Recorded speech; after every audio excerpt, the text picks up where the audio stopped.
is your fundraiser going this year? If it's anything less than amazing, it's time to talk to Shawn Murphy at FanPledge. No product to sell, nothing to deliver, and guaranteed results. Raise at least 10% more than your current donation based fundraiser, or it's free. Fun, fast, proven. Call Shawn at 903-948-7348. FanPledge. The champions are already on board. Are you? Band Yap is proudly sponsored by Troubadour Consultants. When it comes to planning group travel for your fine arts program, look no further than Troubadour Consultants. Whether you're organizing a major out-of-state trip or need top-notch accommodations for the state marching contest, John Mize and his team are ready to create a custom travel experience that meets your band's unique needs. As a family-owned, band director-run company, Troubadour understands exactly what it takes to make your trip stress-free and seamless. Plus, when you book a trip with Troubadour, they will sponsor a $500 college scholarship for a student in your band. Directors who book will also receive a free Mollard baton as a special thank you. Visit troubadourconsultants.com today to start planning your next trip with the experts who truly get it. The level of individual accountability was so high, and there's just a roll up your sleeves and teach approach. You know what I mean? There wasn't a send that kid to the A block and bring up the next kid. It was, this is the A block. We got to teach them all how to do this thing. How iconic is the Bill Millers adjacent to the Alamo Dome? That place is It is, iconic. man. Yeah. I've had some moments in that place. Moments of joy and moments of sorrow and everything in between. Hello and welcome back to Band Yap. I am Alexa Sanchez. And I'm Jose Sanchez. And today we have the man who has done it all. We have Mr. Mike Howard. Hi, Mike. Hey guys, it's great to be on. Thanks for having me on. Here we go. Yeah, of course. Appreciate the intro. Seriously, like I started researching like everything that you've done. I'm like, is there anything he hasn't done? Can you do a backflip? No. Oh, I wish I could. I wish I could. he's done everything else. Everything else. Mike, I have to tell you, every single time I see a picture of you, I always imagine you somewhere on like a beach, like being a lifeguard. You have like a very Why is that? lifeguard. I don't know. Like I just look at you and there's that Australian show with the lifeguards. I just feel like that's where you belong. Wow. Okay, I like where this pod's headed. It's Yeah, great. you just have that vibe. It's just like, we're going to take care of business.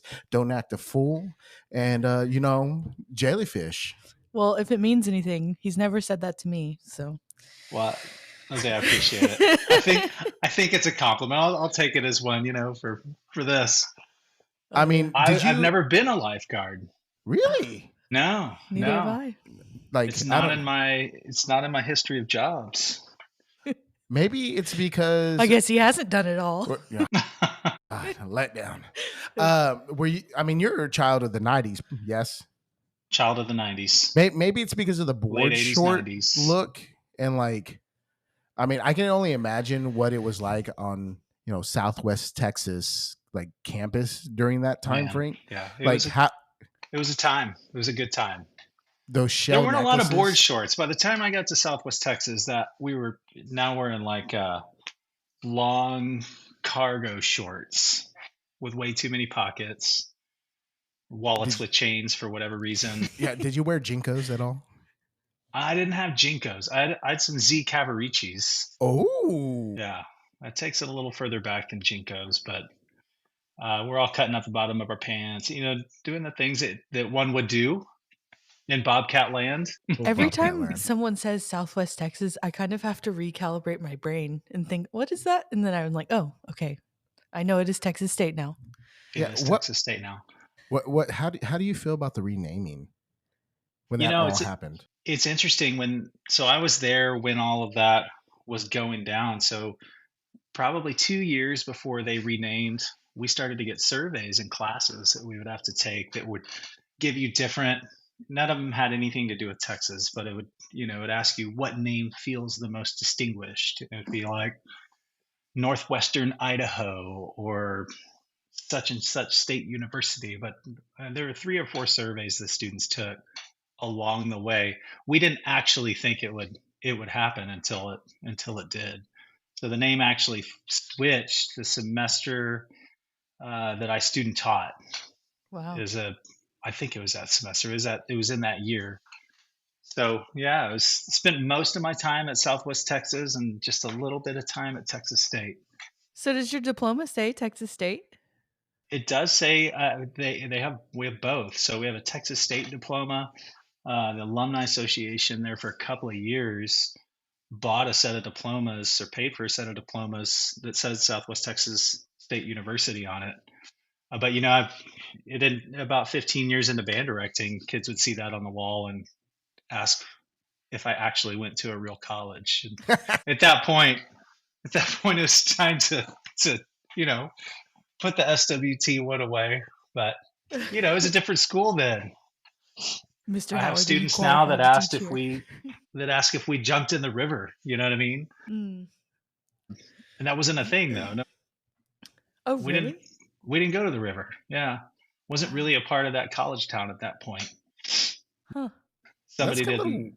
weird. Somebody did it in like 2005 or 2008, and now it's what's always happened. I don't know. Wow.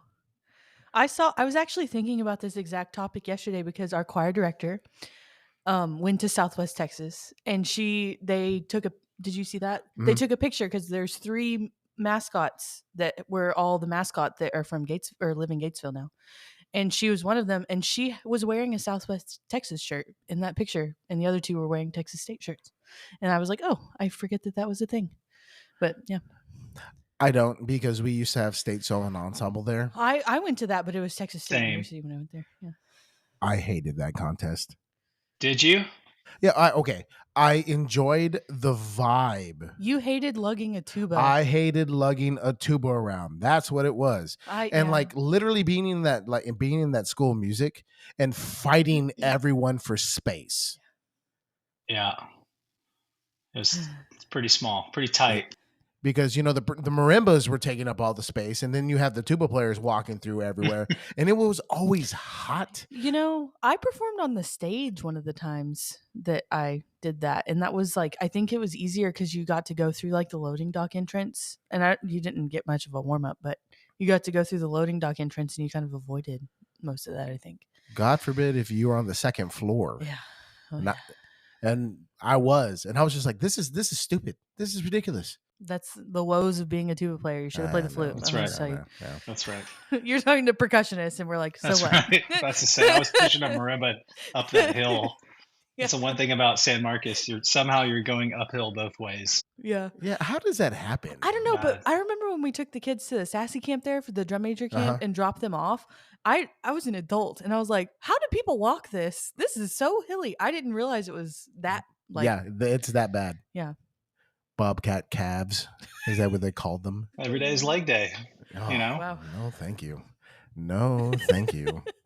Well, all right, Mike. Now that we've detoured heavily, can you actually tell us a little bit about yourself, education, teaching experiences, all that wonderful things? Yeah. Lifeguarding experience. How far back do you want me to go here?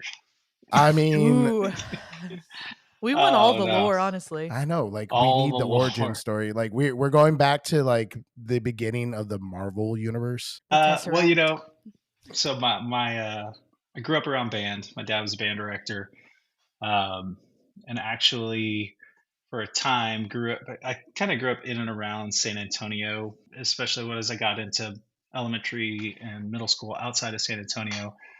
So I was in Floresville, Texas, for a bit, where my dad was a band director, and that's kind of where I connected with Manny Maldonado and Jeremy Spicer, and my brother and I were all kind of in a group of friends. So I go back to elementary school, middle school with those guys. My dad took the band director job in Hondo right as I was about to go to high school.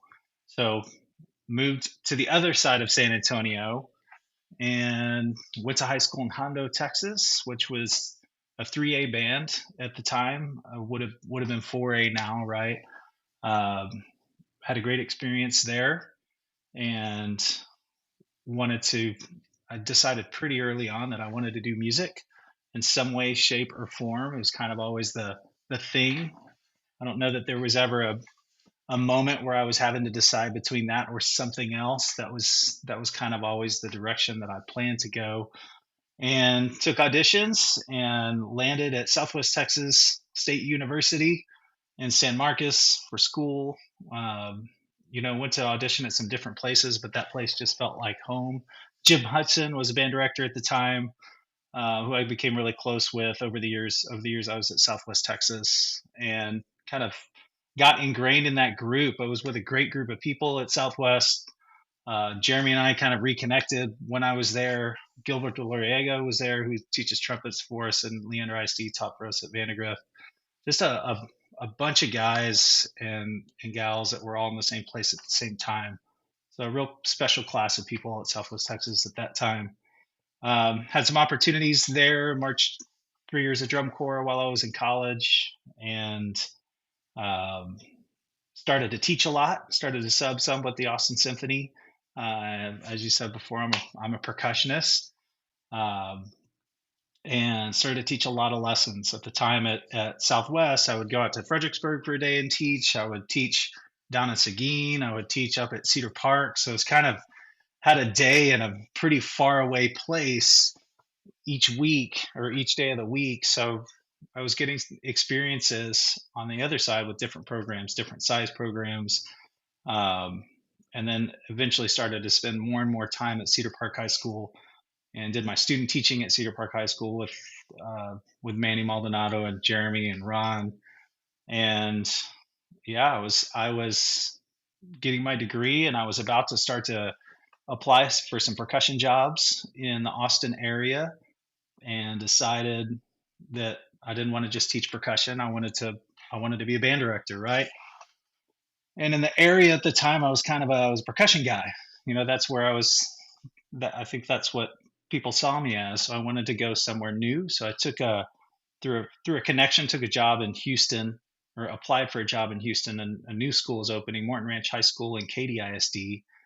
And I was there for a couple of years, and then stayed within the district and went to Taylor High School and Katy ISD. Met my really good friend Chris Bailey, and worked with JD Yonda there at Taylor. And that whole time that I was in Katy and Houston, Jeremy and I were still very close and would talk a lot about, wanting to open a school at some point when the right opportunity presented itself. And in 2009, Vandegrift opened. So my wife Amber and I decided it was a great time to uproot and move back to Central Texas. And that was that. We opened Vandegrift in 2009. Jeremy and I were there together for 5 years. And then Jeremy left me. And then I was there for the next 8 as director of bands before I moved into the director of fine arts job. So it's kind of the path and the trajectory. There's a lot of relationships and people that I met along the way, and it's interesting in our business how you keep intersecting with people, as you move from place to place. That's kind of like nuts. You said, "Oh, I went to elementary school with this person, this person, this person," and now they're like really big names in our profession. It's like, what? That's like Cameron Diaz and Snoop Dogg going to the same high school. Well, we have this this shared thing that my dad was those guys' band directors for a time, and we have that connection. It's interesting. Just again, the band world being a small world. A guy that I taught with for many years, Paul Pape, who was a percussion director at Vandegrift for several years. Now I actually do the Texas Water Safari with. We could talk about that later. But Paul and I, Paul was actually my dad's student. So there's just different connections that you have early on. But yeah, some of those guys I go way back with. We have some stories in the vault about each other. Yeah, I'm about to say like this is a circle of trust and zone of confidence. Mike, are you a Seinfeld fan? I am a Seinfeld fan. I thought so. I just caught on to that. I just wanted to make sure that we're on the same page. But yeah, so very much so. What y'all need to do is does the Floresville Elementary have like a special name, or is it just Floresville Elementary? It's just Floresville Elementary. Yeah. What y'all need to do is show up to tmea just wearing like Floresville Elementary shirts. Tigers, dude. Like all of y'all. That's funny. I mean, like Manny show up, like you, Jeremy, and whoever else that went to that middle school or like that Elementary, system yeah. just wear Floresville Middle School, and everyone's gonna be like, I am so confused by this. Yeah, Just big fans. it's a whole crew of people you bounce through. I just realized, when I played in the all-state band with it was me and Kim Shuttlesworth. There's a uh, uh, one of our elementary school music teachers here in the district. Um, who else was in that band? Darcy Williams was in that band. Darcy Potter at the time. You just kind of you you meet different people along the way, and somehow you all end up around each other on the long end of this whole thing. That's Well, crazy because we were at one of my good friends, we were talking to him and we were talking about his journey through junior high and high mhm. school. And he was talking about his percussion teachers in junior high. And he was like, well, Mike Howard started me as a percussionist. Who was that? Taylor Davis. Taylor Davis. Yeah. And I was like, that's crazy. As It's I like to call him, Zachary Taylor Zach, we Mosier use his Davis. full name. His no, it's not even his government name. I I don't can't know, say I don't that. know. He just went by Taylor back in those days. Yeah. Well, so it's a running joke now because he writes our drum book for us over at Gatesville. Awesome. And so every single contest I go to, it's Zachary Taylor Mosier Davis on the script. And so I always listen for the stumble because nobody expects somebody's name to be Worth it. four names. Or for the person to put it on the script that way. Not a lot of phonetic spelling needed either. You know what I mean? No. So it's always funny. It's like Zachary Taylor Mosier Davis. Like even at the state marching contest, I do it. Yeah. I love It's it. always That's nice to hear hilarious. that. So yeah, and that was one of the things that Taylor told us. He goes, Mike Howard was my band director. I'm like, excuse me. He didn't even say it that way. Where he was just like listing off, his bringing up, if Yes. you will. And he was like, I was started by Mike Howard. He's Like, a good what? guy. Yeah, he is a great guy. We like him. We like him. We like him a lot. So okay, so your origins come from Floresville to Hondo, and your dad's a band director. Can you tell us a little bit about how that relationship was with your dad being your band director? It had its moments. I mean, it was great, but you better do a good job in band. My dad grew up with a crew of San Antonio band directors. They didn't mess around. You know what I mean? So there's a lot of expectations in how we acted, how we treated each other. I think a lot of what I pushed once I got into a head band directing role had to do with kind of our upbringing through that system, through that process. I will say though, I think we did a really good job of separating the dad son relationship and the band director student relationship.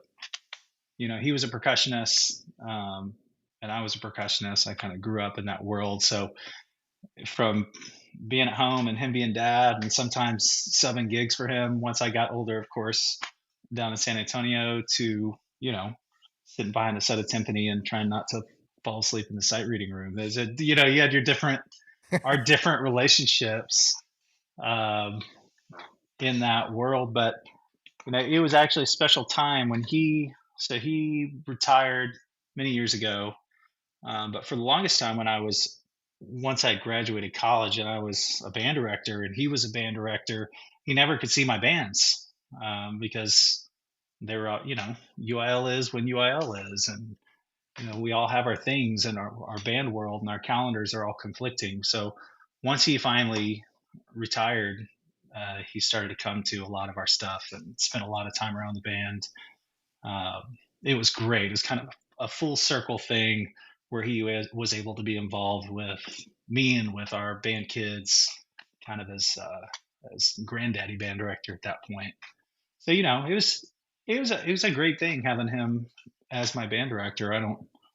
I wouldn't change how all that went at all. A main reason I asked is because like we have young kids, and I'm looking forward to the point where like they're in our program. Mhm. And luckily I have a really good model for the way that should look, because my band director, his 3 sons actually went through our band program while I was there. And I tell you what, the kids he sent to the office the most often were his own kids. Well, I tell you that the beautiful thing about it is, as band directors, the schedule is what it is, right? And and it allowed us all to be in the same place at the same time, more so than we probably would have been, right? And we really carried that. I carried that whole concept on when, uh, with my family. My wife and my daughter and my son were always at the band things, and we're part of the band program. You know, so that whole idea of having a family business with the band program really started when I was younger, and we carried that through as a family. But that's an awesome thing to have your kid in the program. Um, my daughter was in our band at Vandergrift for a year as part of our dance group, and then moved on to the high school dance team after that. So she was a dancer, but same thing. We're at all the same football games, and she spent her high school days in and around the band hall. And now I'm about to watch my son go through high school band. So he's going to be a freshman next year. Lots of feeling. How did that change your approach to band directing? Being a dad, Yeah. and I don't know how that this podcast is long enough to talk about that. There's a lot of different things. I think I did better with parents. I think I understood um, a lot of perspective from my parents better, much more so than I did before I had kids. Just you start to really understand how what a parent's feeling when they go into like ultra protective parent mode. You know what I'm saying? Um, and maybe say things that they normally wouldn't say if they were thinking clearly. I started to get better at, especially once you start to have kids and activities. Um, I started to be a lot more clear with parents of here's the schedule. Like I know here we are at this information meeting. I know what you really want to know. You want to know how much time is this going to take? How much money is it going to cost? Instead of beating around the bush with things, I was just clear and direct with parents. Try to communicate with them the way I would want to be communicated with as a parent. I've always said that I think being a parent makes you a better teacher, and being a teacher makes you a better parent. You know what I mean? So, I can't list enough ways that being a dad is maybe a better band director for sure. That was something that Steve Williamson told me. He goes, you will never understand what it is to truly tap into empathy for your students until you become a dad. Yeah, totally agree. And so I tell my parents whenever I have a parent like upset with me about something or, just agitated, I go, honestly, if you weren't upset with me or you weren't concerned about what's happening, that would make me more concerned. And like they're like, I'm sorry, I'm just mad. I'm going, you don't have to be sorry. That's well within your right. You're mama bear, your daddy bear right now. And I'm the person that's encroaching in your cub's area and you want to protect. I get it. Absolutely. I go, we're on the same page. I go, I'm going to explain my point of view. You explain your point of view, and hopefully we can come to a great compromise or we can understand each other. That's the big goal here. You start to hit a relatability factor too with your band parents. At some point, I remember just sitting around at a booster meeting, looking around, going, "Damn, these people are the same age I am. What's going on here?" And you're all kind of in it in the same process. Here I am talking to a bunch of people. We've all got high school kids at home. You know what I mean, myself included. So there's that piece of it too, where you can really start to understand each other and kind of what everybody's going through. Everyone in this room has had to change a poopy diaper. That's right. Many. I remind my kids of that too, even if, no matter how old they are. Yeah. I know. I'm like, there are things I catch myself saying that I'm like, oh, that sounds like my dad. Did you ever find yourself in a moment while you're band directing, you're like, that sounded like my father? Yes. Every now and again. I can imagine your dad. You're practicing your triplet rolls, and your dad's in the living room going, "That's not right." Oh Your my left You god. know, hand. we didn't have like and I try to do the same thing with our kiddos. There was never a pressure or a force of here's what you need. You're going to be a band director and you need to go practice hours and hours a day. Their push was, we want you to be involved with something. We want you to learn how to work hard. We want you to connect to something, right? And so there was never like a pressure to practice necessarily. They had a lot of expectations. They didn't allow me to lay around and be lazy, but um, we've kind of done the same. We want our kids to connect with an activity, and if that's band, if that's athletics, if it's dance, whatever it might be, we just want them to go all in, learn how to go all in with something, and see what happens. Well, that comes back to like the supportive relationship and environment that you have to build, and that says a lot of trust. Because I'm so what I'm gathering is that your daughter did not continue in band in high school. No, she did band in middle school, and then my daughter's studio dance since she was, a little tiny thing, and she did dance all through high school, and now she's dancing in college. So that's her thing. That's her passion. And some people would be like, "Oh my goodness, I can't believe they're." But like, that's great because we all have to come from a support, like a place of support and love, and lots of people don't do that. Even when kids like believe our program, and I think this is important as well, is that like you still find a way to support the kids no matter Mhm. what. We have kids leave our program. I'm like, what are you gonna do? That's always your first question when you say, "Are you going to continue in band?" And if they say no, you said, "Well, what else are you going to be involved in?" Just to make sure that they are doing something. And a lot of the ones that we crossed this year, there's not that many of them, but when you talk to them, they would say, "Oh, I'm not going to do anything else." And that's when you kind of approach them a little bit differently Yeah, well, about it's it. just like be a productive member of society. Yeah. That's the thing. Yeah. Be Well, and the productive. thing, the thing you want that we want as parents is we want our kids to connect to something. You know what I mean? To latch on to something and to run with it.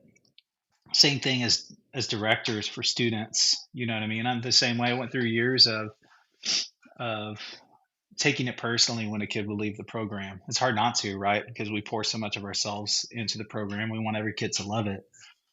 But you're exactly right. It's that what are you going to do? What are you connected to? What's your plan? Because every kid needs to be connected to something. You know what I mean? And we had for years at Vandergrift just great relationships with our teachers and coaches. I remember one year, all first year, all region percussionists in middle school loved basketball. Right, this kid just ate, drank, and slept basketball, and the kid was 5 foot nothing and not athletic, but he just loved basketball. But he's the best percussionist in the region. I'll never forget the head basketball coach at Vandegrift pulling him in after talking to me and just saying, "Hey, I hear you're really good at drums. You're not great at basketball. You should go play drums." And this kid was one of our best percussionists. Vice versa, I had a kid a few years ago that was just the sweetest kid, not a great saxophone player, but was on track to be an all-state cross country runner. You know what I mean? And loved having him in band for that year, but that was his thing. I mean, he was all in. He's trying to go run cross country in college or run in college.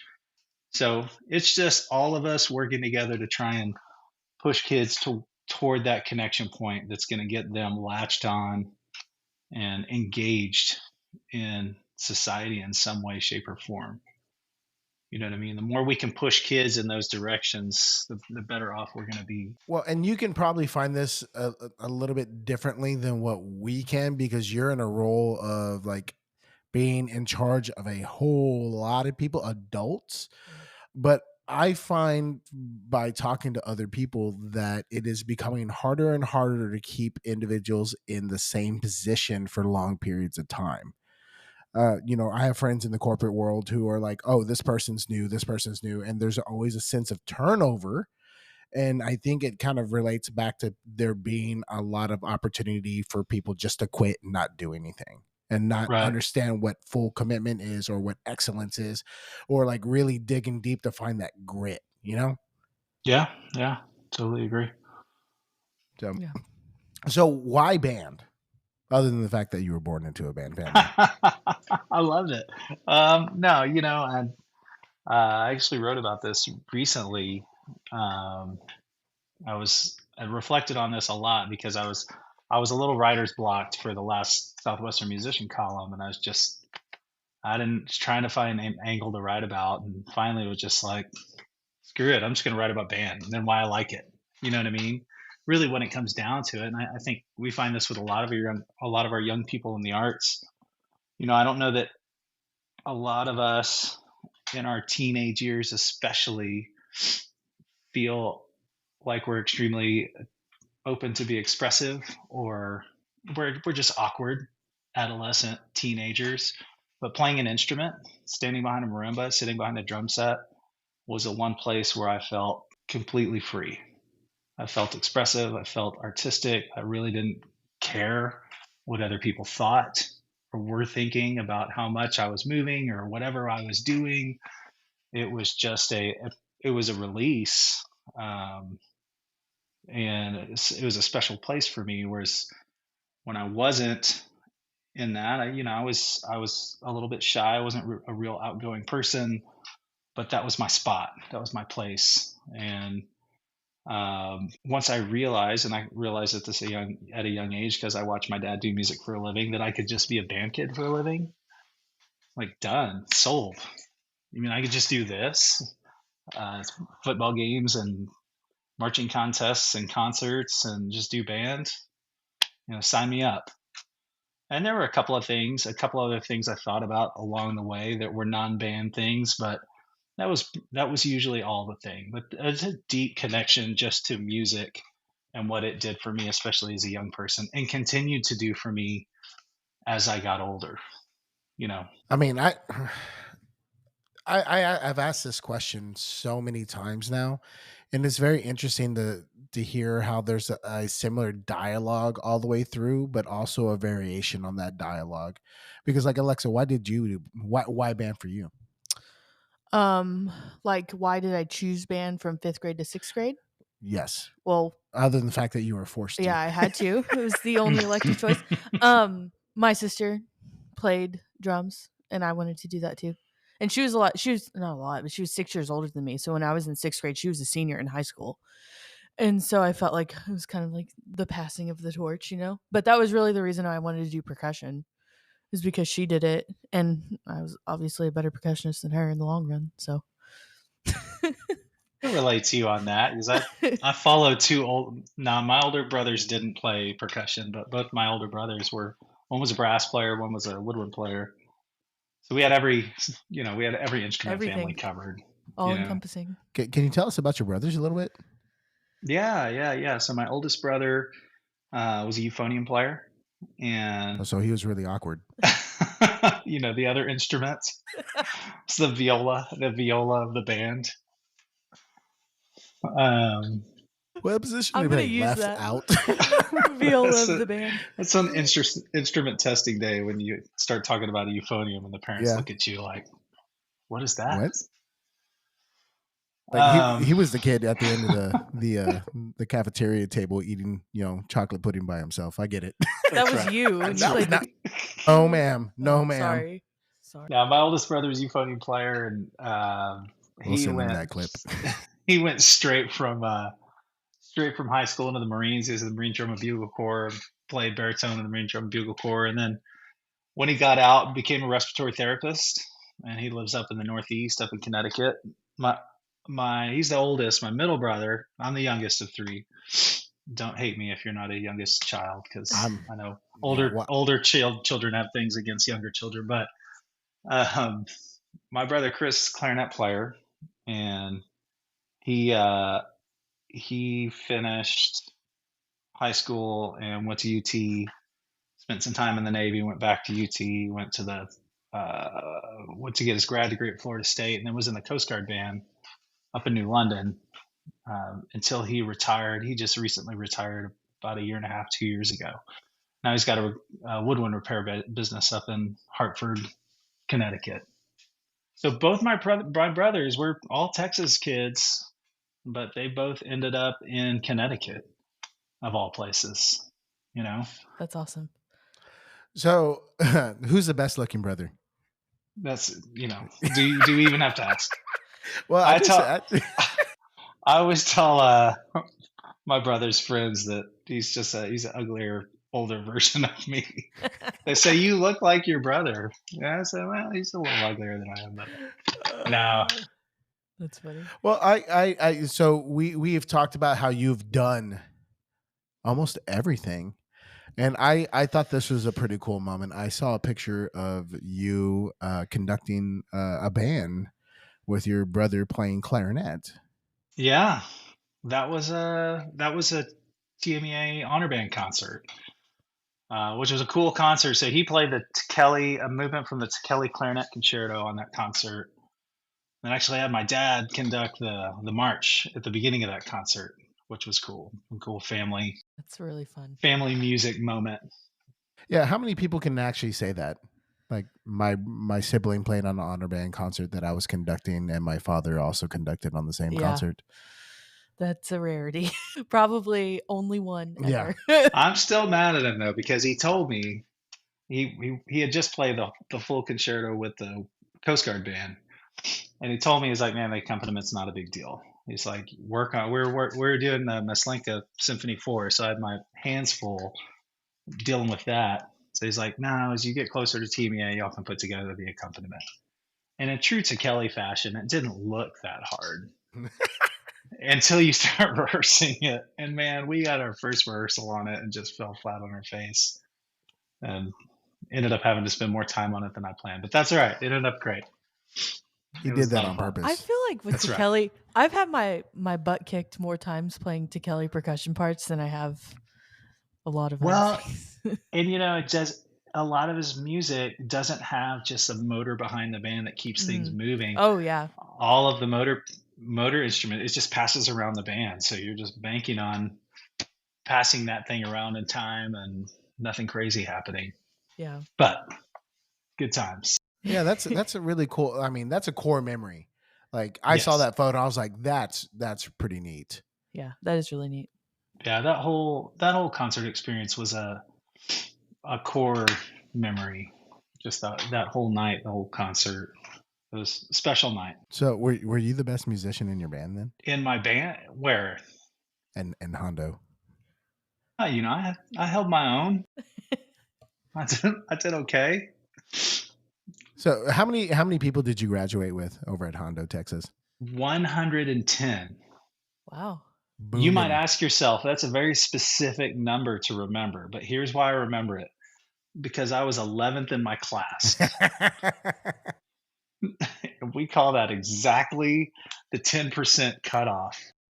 And for those, in those days, as long as you're in that top 10%, you don't even have to write essays to go to school. Like, you just automatic admittance to any Texas public university.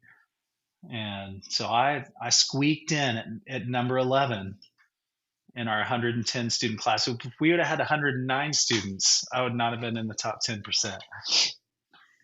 That's what I graduated with, 39 people.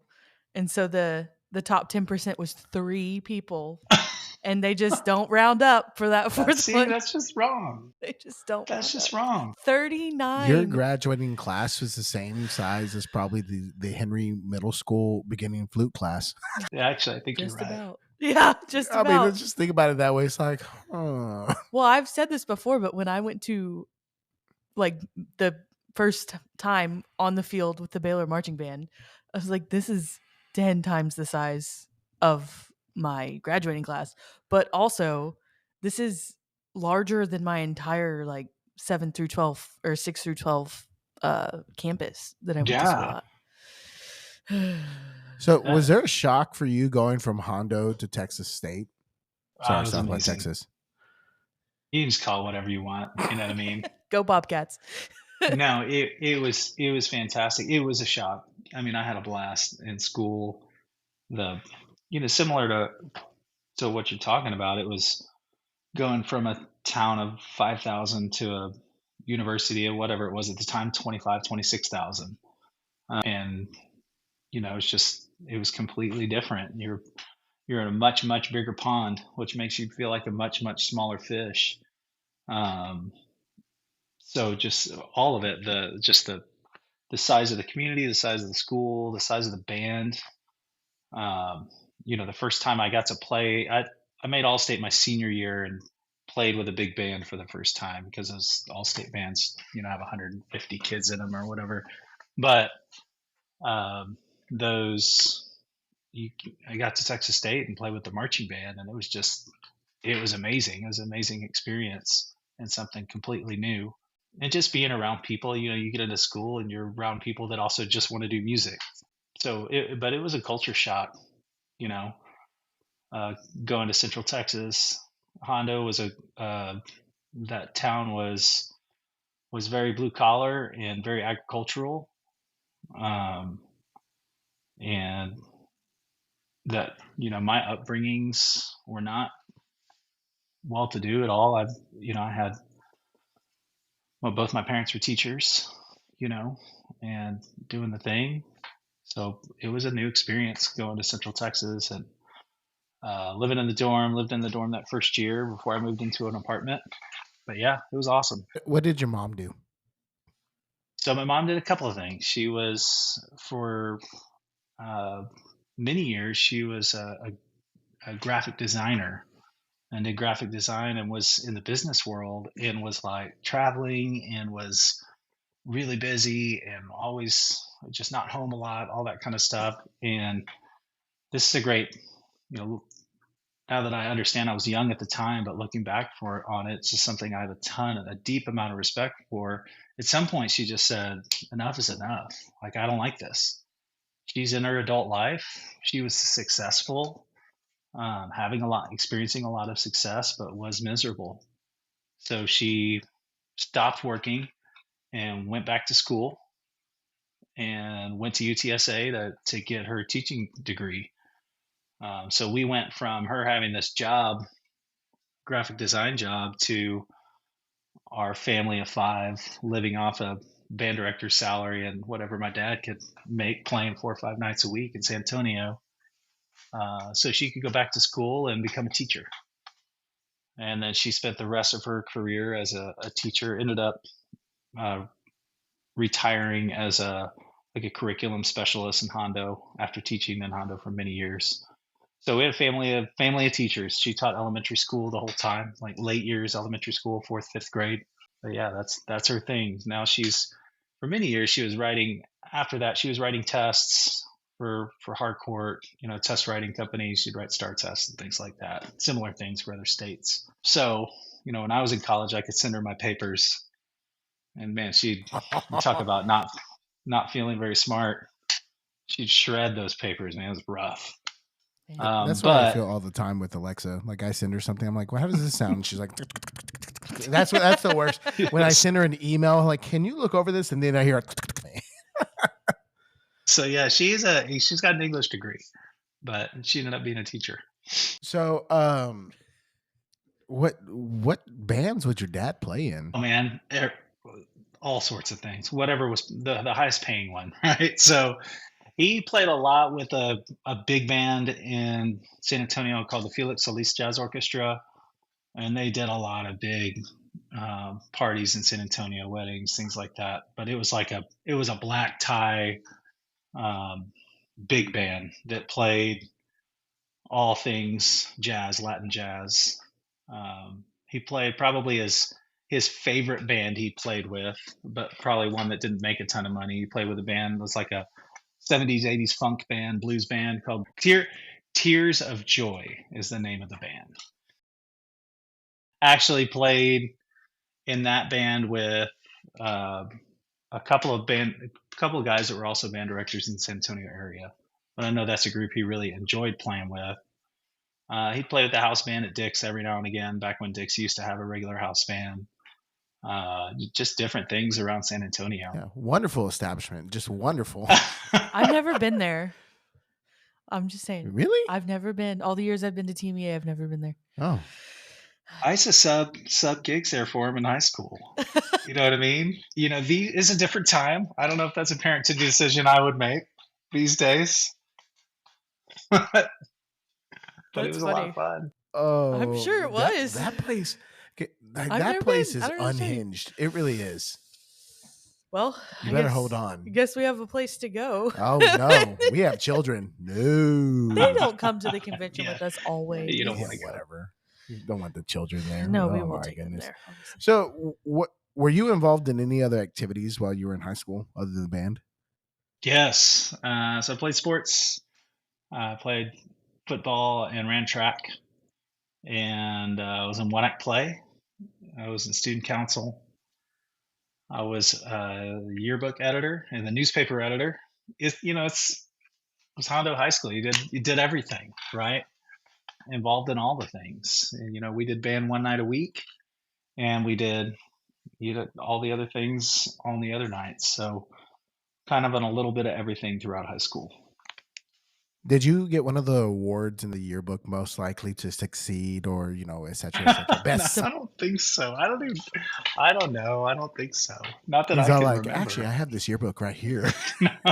Most likely No, caused a that car was not. accident. Well, the thing is, that's not. It's one of the things I really treasure about having a small school experience. It's not abnormal. It's not abnormal. I was not abnormal by being in all of these different things. The whole group that I hung out with in high school, we were all in all of the things. It's to some way, shape, or form. I was not in FFA, and I got razzed a lot by the counselor in Hondo, Texas, for not being in FFA. I had a lot of friends that were, so nothing against it. I just had, just wasn't interested in it at the time. I lived in an agricultural community, but didn't really come from agricultural roots. You know what I mean? So we did all of the things. That is one thing is one thing about the experience in our schools in Leander that I think is not as enriching at the high school level. Is and I'm not going to say it's right or wrong, but it's just different.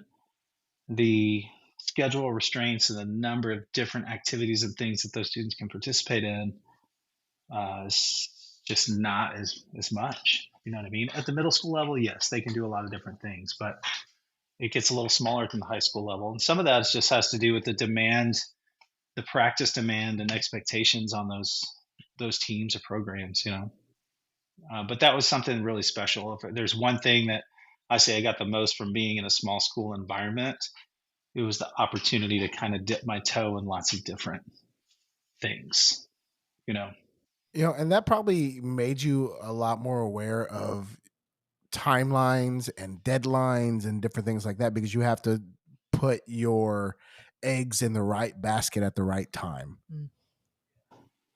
Yeah, and you got to prepare for multiple things. And each of those things you do, you wear a different hat. I mean, if you're playing defensive end on the football team, that's a really different skill set and thought process than acting in the one act play. You know what I mean? So there's a lot of growth opportunity there, I think, for kids. And like I said before, I think there's a better odds that a kid's going to get connected to the thing they end up being really passionate about, right? I think they find their niche by having a lot of different opportunities. So, for example, what is the enrollment of Vandergrift High School currently? Currently, it's around 2,400, 2,500. Okay. So it is literally 20 times the size of your graduating class. Right. Correct. So in your high school, there was approximately probably 600 kids in the high school, maybe. Yeah, it was a little less than, but it was closer to 500. So it's 4 times the size of your high school. And so, and this is one of the other things I've come to realize talking to other people is that one, yes, everybody wants their time, but two, it's a lot easier to say next man up in a large school. Yeah, absolutely. When the level of accountability is higher and all those kids participating, you know. Um, that was a thing that was really interesting when we opened Vandegrift. We had 42 kids in the band. And, I'd spent my first 6 years teaching in big schools. Um, and the biggest of which being Taylor High School, that school had 3,000 kids in it or whatever. And going back to that band with 42 kids in it, bless their hearts, they're sweet kids, but they did not play well. And the level of individual accountability was so high, and there's just a roll up your sleeves and teach approach. You know what I mean? There wasn't a send that kid to the A block and bring up the next kid. It was, this is the A block. We got to teach them all how to do this thing. And I think Jeremy and I both really cut our teeth that year just in teaching and embouchure overhauls and bringing the bottom end as close up to the top as we could, and it was great for us to get back to that and to just have a small group, because those first 3 years really of the band, it was small, 42, then probably 80 or 90, and by year 3 is maybe 120. But then you fast forward 13 years and there's 400 kids in the band.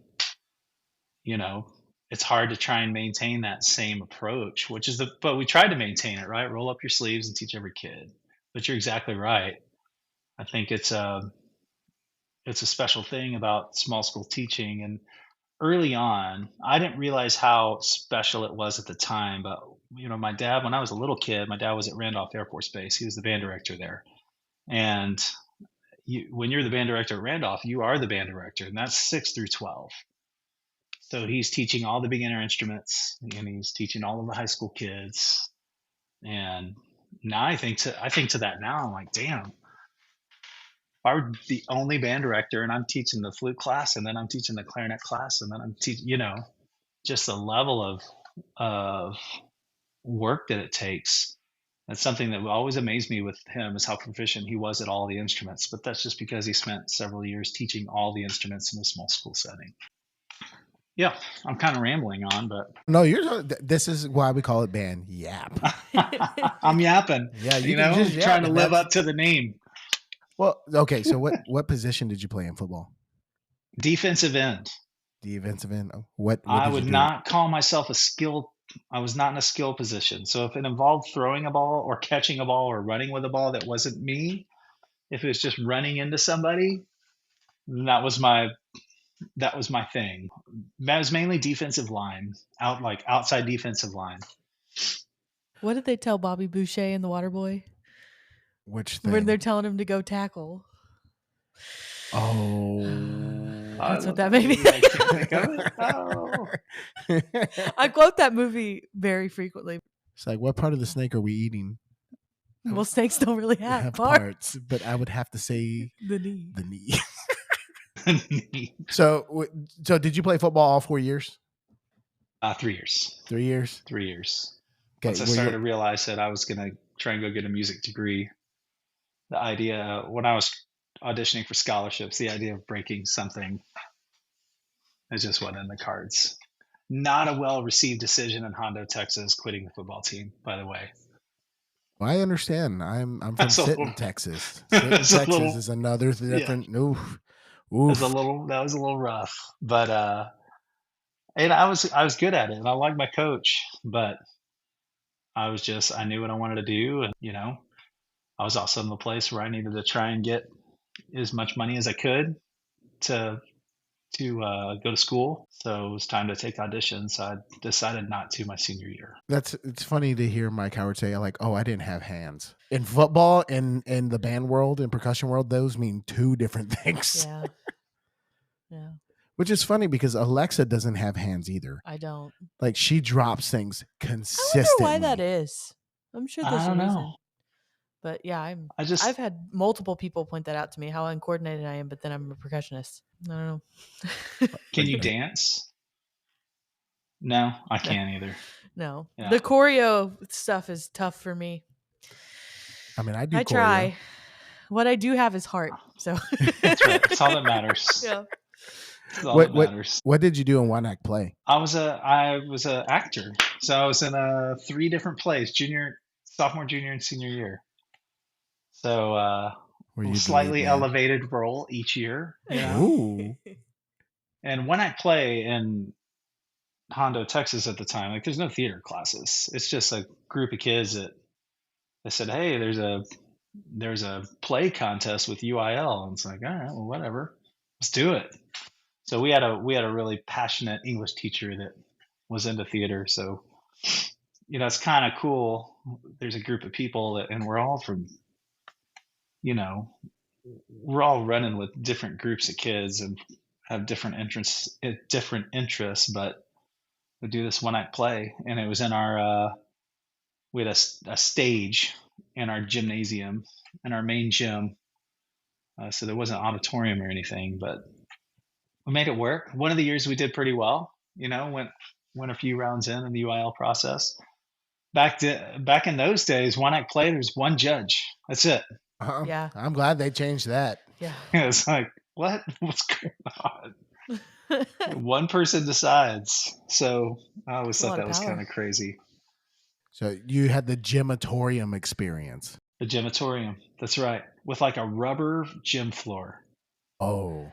You've talked about a cafegimatorium. I've ran into a cafegimatorium. A place where all things can happen. Yeah. Very versatile. It's called a multi-purpose. Yes. That's right. Multi-application. I need to go down to no, they don't make them the same way. Since, what are you talking about? What I miss. Listen, wait. I miss the rolls they used to have in the cafeteria. You know what you're making me think of? Bushes. I don't think I missed that at all. I'll take a Bushes roll though. I'd rather a biscuit from Chicken Express, but he said Chicken Express. That's the second time somebody's brought up Chicken Express recently. Well, we were talking to Wyatt about chicken. Oh, that's right. What are your feelings about chicken? Fried chicken, that is. Love it. Love it. Fun fact: we had the best booster meals people all those years at Vandergrift, and word got out that I like chicken gizzards. Yes. And you guys are soul sisters. They deliver, sometimes we'd have Chicken Express for our meal before the game. So the kids all get their chicken strips or whatever. But they roll in with a box of fried chicken gizzards. The rest of the staff just thought it was nasty. But that was a thing. That's that country living. That's how you know you are blessed. That is right. You got that country living. I love gizzards. Yeah, we were talking Texas about Pete hot sauce on there. You know what I mean? Come on. We were talking about, we have a student who spent several months working at Bush's Chicken. And he recently interviewed at Chick-fil-A.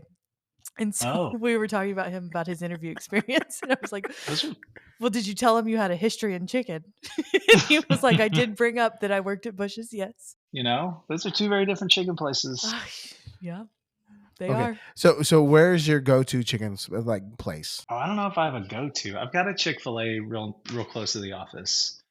But I mean, if I had to choose between that or Bush's / Chicken Express, I would, which I think are kind of basically the same thing with an exception of rolls versus biscuits. I would go Chicken Express. Yeah. They're similar. Yeah. Yeah. Bush's I'd lean that direction. Bill Miller's got some mean fried chicken too. You just said Bill Miller's. He's from the San Antonio area. I know, which I appreciate because I had to explain the bucket of tea to someone. Was it you? Maybe. I didn't grow up in South Texas. I don't like the bucket of tea. I was like, yeah, you go to Bill Miller's on a Sunday and you get a bucket of tea. That was probably me. This sounds like and they're like, a bucket of tea. You can just say me. Bucket of tea. What's funny is Bill Miller is obviously terrible barbecue. In fact, you shouldn't even use the word barbecue. It's Bill Miller, right? It's filler. It tastes like home to me. And so I associate it with is something that tastes good. Yeah. So it drives my family crazy because about, I don't know, 5 years ago, they built a new Bill Miller on 1431, maybe 4 miles from my house here in Cedar Park. And I mean, if it's up to me, I could stop there whatever days, but they're over Bill Miller. They do have good breakfast tacos, That's though. what I was about to say. They Is I do. feel like people bring up breakfast every time they talk Well, about Bill how Miller. iconic is the Bill Millers adjacent to the Alamo Dome? That place It is is, iconic. man. Yeah. I've had some moments in that place. That's the only one I've ever been to. Moments of joy and moments of sorrow and everything in between. You know? Oof. Well, Nothing that a piece of apple pie can't fix. Oh, In a yeah. bucket of tea. Well, Good tea. like, was it Shawn Murphy? Yeah. So Shawn Murphy, like, he came out and did a couple clinics with us this year, Okay. and I said, "Hey, do you want to just tag along at the state marching contest with us?" And he said, "Sure." And he sure does stroll up with a Bill's Miller's like cup, just full throttle. And like, I'm just like, "Are you carrying around a Bill Miller's cup?" He goes, "Heck yeah." Wow. You know? Good stuff. Most Oh, people my carry around goodness. Red Bull, White Monster. Shawn Murphy, Bill Miller, tea, and his bad tea too. I've never okay, I think I have had it, but that's the only Bill Miller I've ever been Has a to. really, Is the really one big That's dry where you pool. go back to like Bush's and Chicken Express. That's some solid tea. Yes. I used go to- unsweet. I can't do the. No. It's like My sister I and can't I do the used to sweet go tea. to Bush's when she got her driver's license. So she was like 16, I was like 10. Bush's is probably the closest restaurant to my parents' house. And they had 50-cent tea. And so we'd go get that was our thing. Because There you go. we're children. We You go ever get- seen them make the tea? No, Oh, This is one of those Don't behind ever- the scenes things you don't don't how know. it ever- was made. don't Yeah. ever just watch I that. prefer not to know much that goes on inside the bushes. Yeah. I think they take care haven't- of their business and they can send out the deliciousness. We'll go from there. I haven't seen them bread the gizzards either. And No, The amount of sugar they pour into their sweet tea concoction is like, so why That's have gotta be you all the seen time. this? because I happen to be in there picking up an order for like solo and ensemble judges, and they're like, shh. It's like a rain stick. And that's all it is. Like, seriously, it's a rain stick of sugar. What is that called when they add the sound in like post production? Oh, there's a very specific term for it. I don't remember what it is. Where they have all the weird sound effects that they do. That's I what don't all know. I'm imagining is like a video of that, and then someone doing like a rain stick for the sugar, and yeah. What are your feelings about canes? I like canes. I don't know Okay. why it costs so much, but Ugh. and their tea's funny. Tea tastes funny to me. Do you like canes without the sauce? Okay. It's We- the sauce thing. Yeah. And me and my son feel- are a perfect match because he doesn't want his sauce. So when we get canes, he automatically now just tosses his sauce to me. Solid. It's a Foley artist. Oh. Sorry. So then I should go have- triple sauce because I sub out my coleslaw because I don't want that business for an extra sauce. So yeah, I can get behind that. I just don't feel like a sauce should make a chicken. Well, it's the same thing. I can understand that. The Texas Monthly Top 50 just came out, and it's the same thing that people say about that. Well, their sauce is the best, and it's like, do you need sauce on your brisket? No. You shouldn't. No. Exactly. That's just bleh. No. I just can't. Sorry, derailed. Derailed. We start talking about fried chicken. I'm all about I it. know you can. We Yeah, can talk that about some fried chicken chicken. fried steak. That's We should. There should be a subsidy of this podcast. Chicken yap. Chicken yap. Mike, do you have a greatest mentor? Probably Dick Floyd would be my closest mentor. But there's been a handful, that changes through your career. Early on, when I was in Houston, I got the opportunity to have regular rehearsals and sessions with Eddie Green and got close to him. And he helped me a lot just on how to teach the instruments. And then when I got to Austin, we had Tom Shine out a lot to spend time with the band. But once I kind of connected with Mr. Floyd, he became kind of my person. We're still very close. So he helped me a lot in a lot of different ways um, through the years. Kerry Taylor's another one that I'm really close with. It was like a he's like a help me with this problem mentor. You know what I mean? Kerry was at Westlake for 30 years, and I knew that whatever issue I was having, that he's probably had it in some way, shape, or form. So I would call him a lot, and we became pretty close. Just him helping me with situations. Both those guys I still see on a regular basis. Just good dudes. Do you feel like that's almost like kind of like a lost niche where somebody's stayed in the same location for more than 10 years? Yeah, yeah, I think that's something that you see in the climate of education in general right now. You know what I mean? All from bottom to top, um, staff positions to superintendent positions. You know, you just don't see longevity necessarily like you did.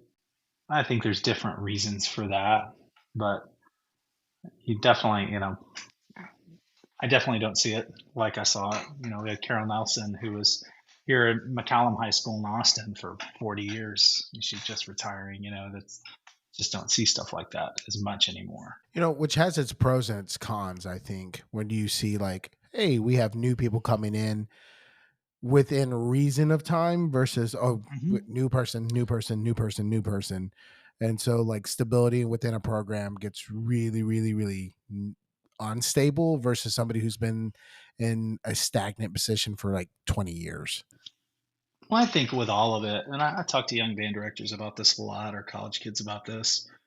Um, I do think there's a piece of it where people are trying to jump from one place to the next to find whatever that next best thing is. But really, you find a place that's the right community for you, that's a supportive administration with you, and you roll your sleeves up and teach. You know, I tell kids a lot, you know, some of these programs that they might look up to and admire, at one point they may not have been a very good band, but somebody just got there, they put in the work, and they got kids in the program, and they just taught, you know. um, so I think some of that bouncing from place to place at times can have to do with that as well, you know. I've said this a lot before, but especially in band, because there's a lot to be said for all of education, but especially in band, there's a lot of grass is greener, Hmm. and people looking for a different setup, or just things that they find more desirable.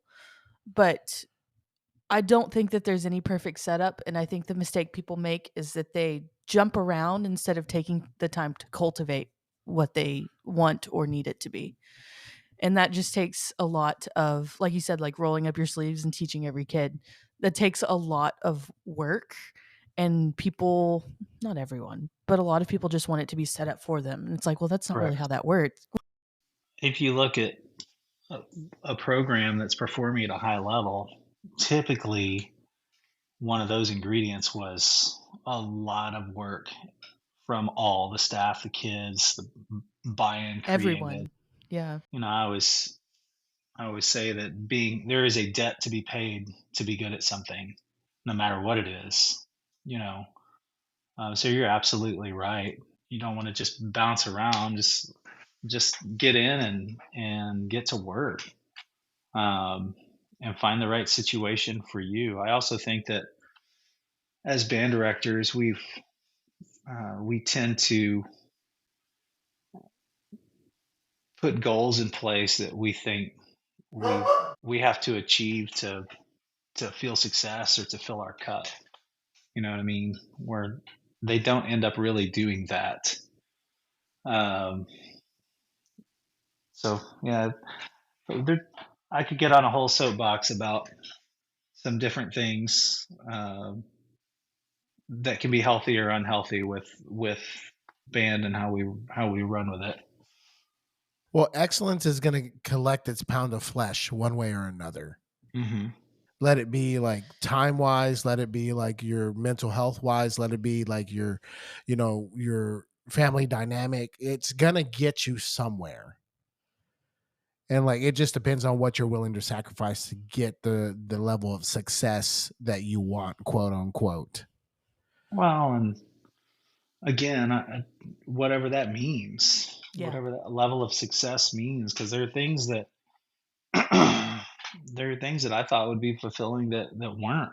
You know what I mean? And what we do as professionals, especially in the band world, is we we have our goal line or our goal post, and we just keep moving that goalpost back.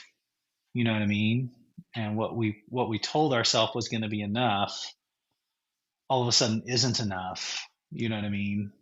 Which can be a kind of a vicious circle to be in, spiral, if you will. Yeah. It's that endless pursuit. Yeah. Oh my goodness, which is like led to a lot of people being out of the business, unfortunately. Yeah, you're exactly right. You're exactly right.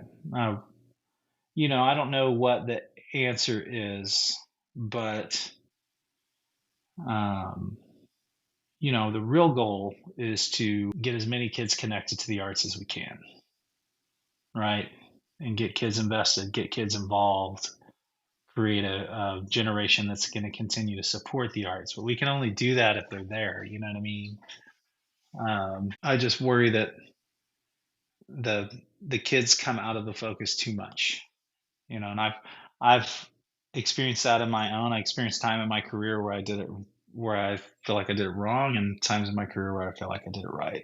And one of my goals is to try and work more health into our profession in terms of, we have enough in education. There are enough boundaries and obstacles in education as it is. We don't need to create, as a band directing community, additional things that make our jobs that much harder. A lot of what we complain about as band directors are self-inflicted as a band directing community. These are things that we've done to the job. So one of my goals in the role I'm in now is how can we keep solid culture? How can we keep teaching kids how to be great at something and have rigor in their environment, but have it be healthy both for the kid and the teacher? What does that look like? And how can we make decisions that are financially sustainable? You know, so all the things. Yeah. So what? Since you brought up mistakes, is there a mistake that you've made that has made you a better educator? Yes, there's one that really sticks out. And this might be a mindset more than a mistake, which I guess could also be a mistake. And I think I will backtrack before I say this, that my biggest support and biggest confidant as a band director for many, many years was my wife, Amber. And she was the one that was always honest with me about me and about my bands. And when that line wasn't straight at the football game, she would tell me about it. She is uh, my biggest fan. And I remember after it was a state marching contest, it was a 5A state marching contest. And it was my first 5A state marching contest as the head band director. And it was the same mindset we're talking about right now. I had told myself, if we just make the finals, I'm going to be happy and this is going to be a success. And we did, right?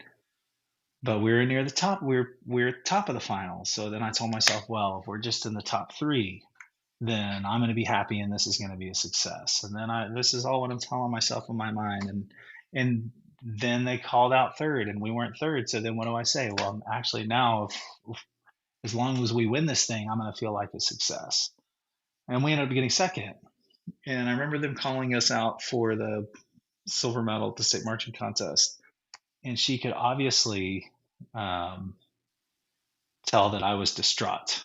I did not have a great look on my face. And she got right up next to me and she said, "What is wrong with you?" She said, "Your kids just got 2nd at the state marching contest. You better get out there and celebrate." And just like very pointed. And it was a big aha moment for me where I'm like, what am I doing? This is my mind is in the wrong place right now. Like, again, I keep moving the goalpost back instead of celebrating what we're doing. and celebrating our year and celebrating our kids. Um, and she was honest and direct with me in that moment. It's exactly what I needed to hear, and it helped me take a different approach. You know, a different approach with the kids, a different approach with my mindset of what I wanted. And lo and behold, if you want to talk about the quote unquote success, I think the band, as we went on forward, actually was did better. They performed better. They performed more passionately. They performed less like they were trying to solve math equations. You know what I'm saying? Um, they perform with a confidence instead of an error mindset. So that was a big point for me as a band director, where I just had to kind of like suck it up and do this thing for the right reason and go celebrate your kids. So yeah. Well, I mean, that says a lot about the whole entire like student experience. And I think that once we get out of our own way, one, it takes a huge weight off of our Mhm. shoulders, because I can only imagine what kind of weight that actually felt on you. And then that moment where your wife was like, "Hey, quit it," She was. Get it She together. was. Quit it. Stop. and You you know? kind of like you almost kind of like relax. Well, and you know how that goes too. She knows we know each other so well that I like to think I was masking it pretty well, but she knows me better than I know myself. So she could immediately look at me and be like, "Fully, you need to suck that up and go celebrate your kids." And it was a reflecting on that, and I've actually talked about it in clinics and things before. It just helped me take a different approach, you know, um, as we continue to do different kind of competitive things, marching things, whatever it might be. A different approach with the kids, the process with the kids, and certainly the performance and competitive environment with them, especially after that. Well, I also think that everyone needs somebody like that in their lives to kind of tell them, "Hey, Agreed. this is not going well. This is what you should probably do." And not everyone's very receptive to that. An accountability partner, if you will. Yes. Yes. And Now, she still would. Let me tell you, she still would bust my chops though. If there was not a straight line on that field, or she didn't like part of how a part of the show was going, you know, she's like, "Hey, you gonna fix that, or what's going you're on?" gonna let that ride. I think it's She gonna go said, through. "My kindergartners could stand in line better than that." Oof. Oof. And I would tell our kids that too sometimes at rehearsal. I was like, "Man, guys, if y'all don't figure this line out, I'm gonna be hearing about it on Sunday from Mrs. Howard." You know. So can you tell us about your wife? Yeah, absolutely. Um, so we're kind of a country mouse, city mouse situation. So she grew up in Houston, in Aldine, which is northeast Houston. And You didn't say that right. what's that? Aldane. Aldine. Aldane. She was, you know, came from a very different school than mine, very different. And we met our freshman year at Southwest Texas, and we went on our first date our senior year at Southwest Texas. I had a little bit of growing up to do, you know what I mean? So it took me 4 No, years. what do you mean? And we'll What just do you leave it at mean? that. That's another podcast. Uh, How'd y'all meet? and how do we meet? We met at a cafeteria. She was in class with my roommate. They were friends, so we met at a cafeteria, Commons Cafeteria at Southwest Texas. And then we saw each other a couple of times here and there through that year through mutual friends, and then reconnected later on in school. And yeah, we went out on a. It took 4 years for me to get her to go on a date with me, but once we did, we went out in April of our senior year, right before we graduated, maybe end of March, early April. We were engaged by August. We had we got married that next June. We had our daughter Madison 9 months and 6 days after our wedding. Um, Oh, oh. it's close enough to where our family's doing the math. You know what I mean? They're like, hold on a second. This is Mexico. You know what I mean? So but yeah, we started our life together there in Houston, and she is an elementary teacher. She's just finished her 21st year teaching elementary school and has been in either kindergarten or second grade that entire time. Most recently in second grade for the last few years, and it's just a gem on her campus teaching elementary kids. And that's her world. She coined our band world the family business, and made our kids part of that. So our kids grew up in the band hall, and they were always around, and she was always around, going to marching contests, doing the thing, so she was really with me step by step, and all of the things that we've done. And yeah, she is our world here. So yeah, she's special, special person. Well, once again, like that community and that village and all that support. I mean, Hmm. you need it, and you wouldn't have done probably nearly the things you have done if it wasn't for like that support from home. I mean, you could have, but you probably would have been a little bit more miserable and lived up at the band hall way, probably a little bit more than what you already Probably did. so. Probably so. Yeah. But she was there a lot, and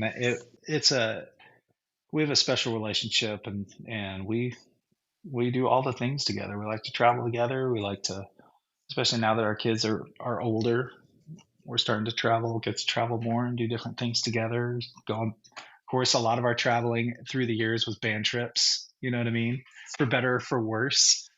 Um, but my kids did get to go to some cool stuff because of band trips. So um, yeah, she's uh she's awesome. So, what are some of the things that you did in order to create that culture that you wanted inside your band hall? I think a big part of it is honestly the rehearsal atmosphere.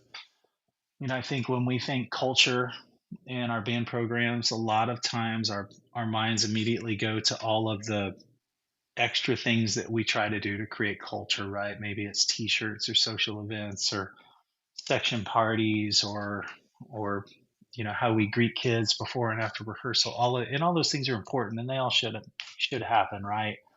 But really the culture of your program is how you spend most of your time together.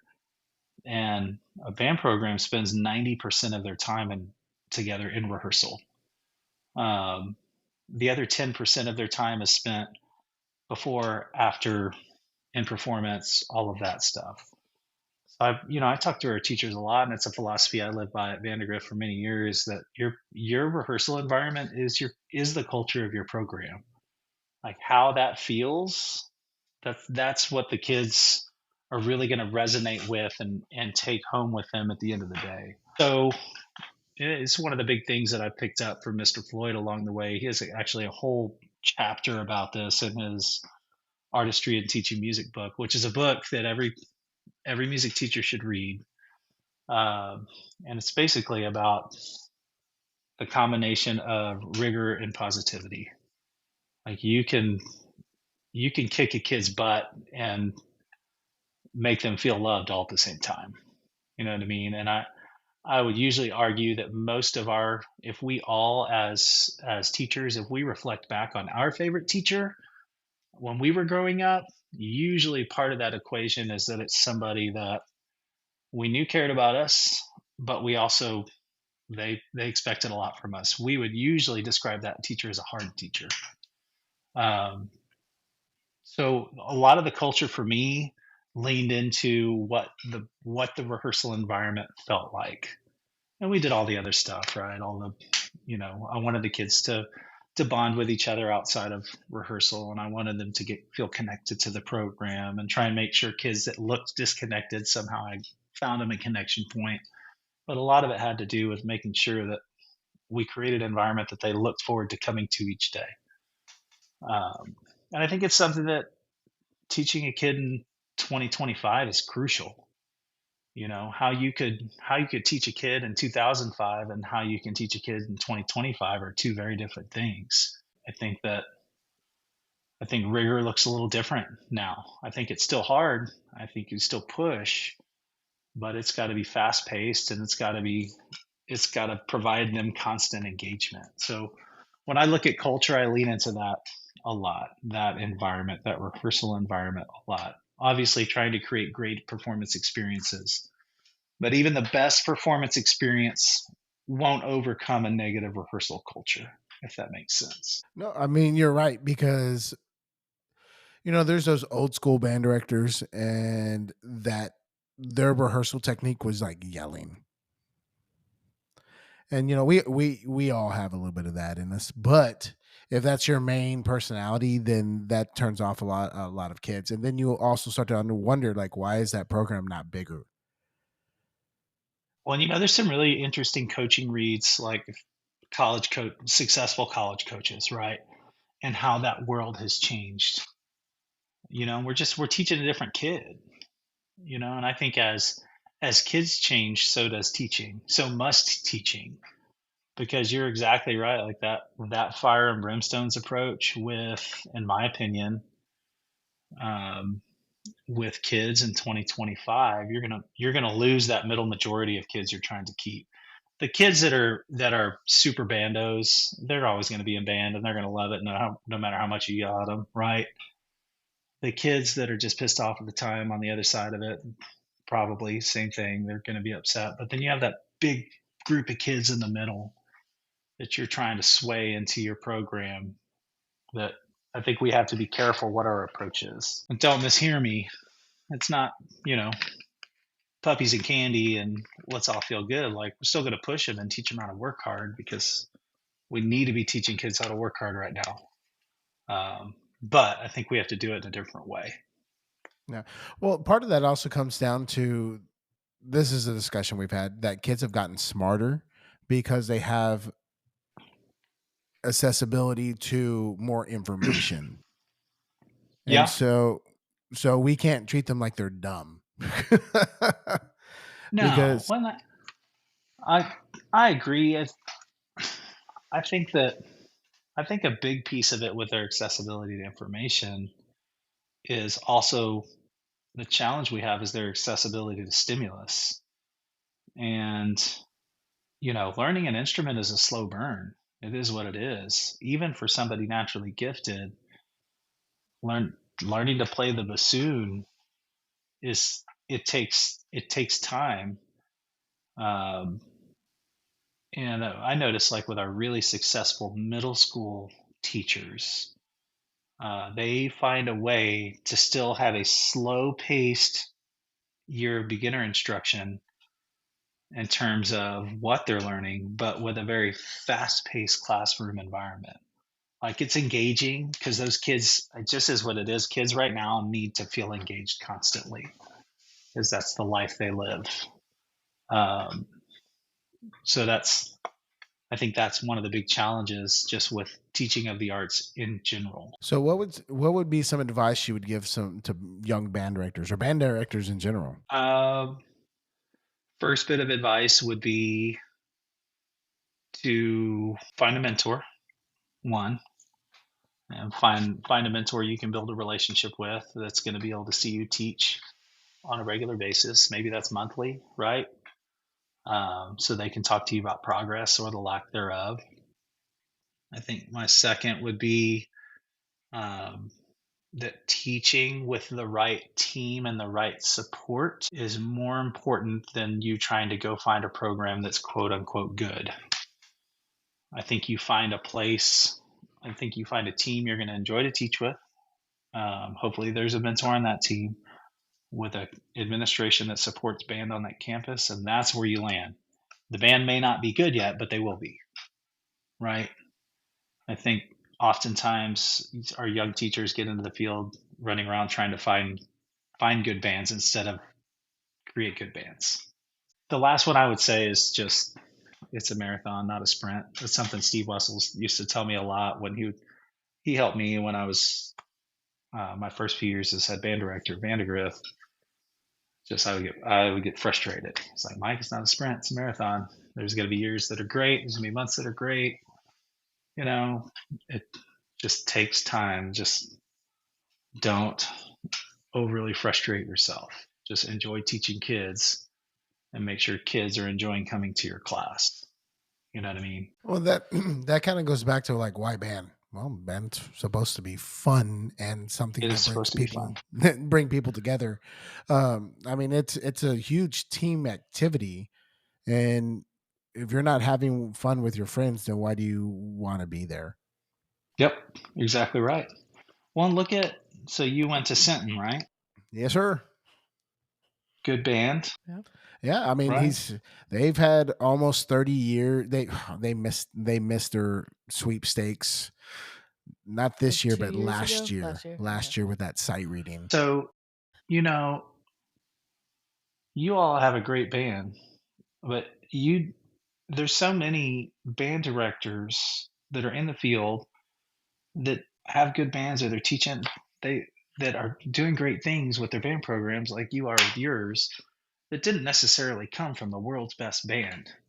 You know, the band at Hondo High School was not we weren't shocking the world. We're making ones. It was a good band and it was a good size band. It was a healthy program.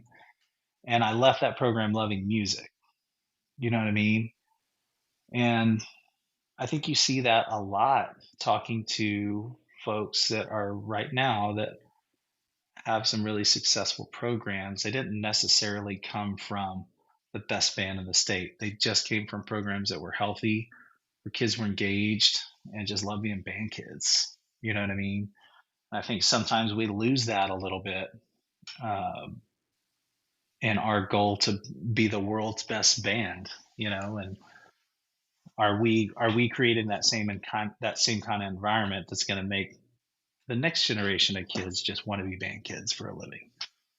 So something I think we got to be careful of. And that's something I've touched on before.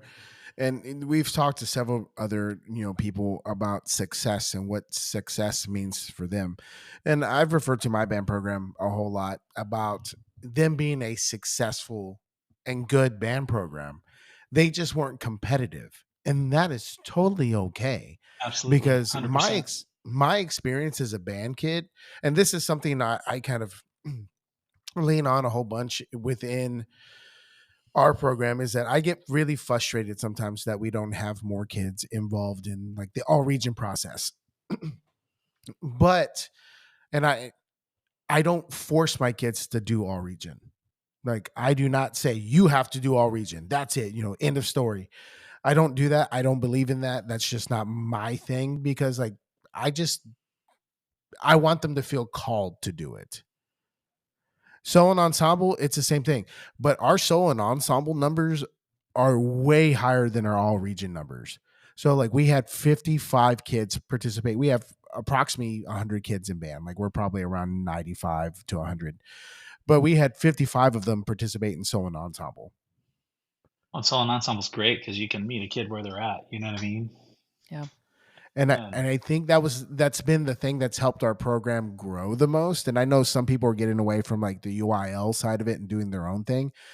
But like for us, that's been a huge component, because they just, I mean, I think you're right. It meets them where they feel that they're at, versus you go, here's this comparison product that you can do on your own individual basis, and they just feel a little intimidated because it might be above where they're at or where they feel they can be at, and it's our job to kind of encourage them.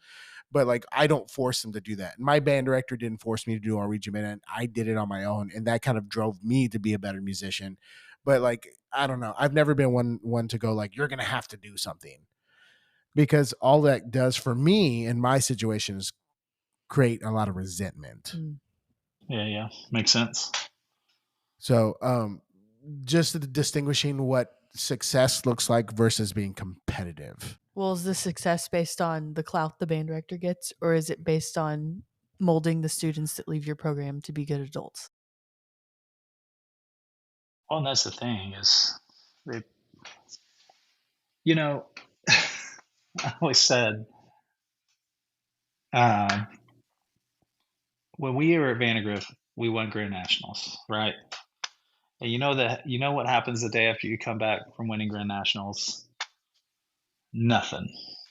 Nothing like some trumpet player rolls in with their valve in backwards, you know what I mean? Some kid gets in trouble for doing something stupid. It just keeps going. There's not, you know, to your point, the quote unquote clout, whatever that means, it's we just keep rolling. Like you pull out sleigh Yeah. ride and try to get the kid to hit the whip crack at the right time. You know what I mean? It's Yeah. just your process keeps going, and I think sometimes these things that we think are quote unquote important, um, we're just not seeing the forest through the trees necessarily, and understanding what's really important. And I think a big piece of the issue with burnout in our business is this constant chase for whatever this thing is that's going to make us feel like we're quote unquote successful, instead of like what what's your student retention like in your program, and what indicators are you using to see if how much you're improving from last year, or what, making sure that you're measuring things in healthy ways, and that you're keeping it about the group, to your point, about the group and not about yourself. And that's hard to do, especially for a young teacher, but it's what will keep people in the business and keep people making healthy decisions. Because you're absolutely right. Just there is nothing wrong with a good band program where kids are having a great experience, they're enjoying themselves, students are performing at a decent level, um, and it's just healthy. You know what I mean? There are plenty of programs out there that are highly competitive that are not healthy, and there's also plenty that are. It just depends on the place and the space, but I do think it's something we have to be really aware of. Does your band budget feel like it's stuck on repeat? Same old fundraiser, same week results? It's time to change the rhythm. FanPledge with Sean Murphy brings the beat back with fun, fast, and effective fundraising. No product sales, no deliveries, and if you don't raise at least 10% more than your current donation based fundraiser, it's free. Call Sean at 903-948-7348. FanPledge, the choice of champions. So, Mike, since you are the man who has done it all, so you have won a state championship in marching, yes? Mhm. You have won Grand Nats, and you have won honor band. Yes. Okay. So let me ask you this. If there was only one that you could choose to hold on to and the other two had to disappear from ever from your memory, which one would it be? Oh, Like the that's experience hard. disappears, the journey, The all of everything, it. all of it. Mm. If there's one of those three experiences that you could hold on to a memory forever and the other two would disappear from existence, which one would it be? Does it just disappear from me, or does it disappear from the kids? Ooh, he hit me back with another question. Because I the wasn't reason I prepared. say Uno that is reverse. I would not, I honestly would not say Grand Nats, but the reason I would be that more kids got to partake in that experience. It had an impact on more kids. Just that whole experience from the beginning of the season to the end of the season, that was a lot of fun. I think the most like uh, special experience, like for me as a professional, was the honor band concert. It was the actual performance itself, um, was really special, and just growing up as a band director's kid and being at tmea, and for many years, having gone to lots of honor band concerts, that was special.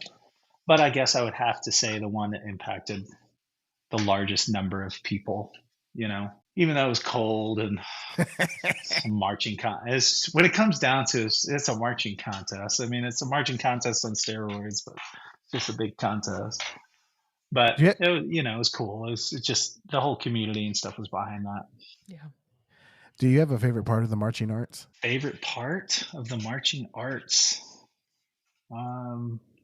Please say it's a chasse. You went I very don't know. micro with that. I mean, more you did. You took it way down. I wasn't going to go down to specific You French love a nice ballet terms. tendu.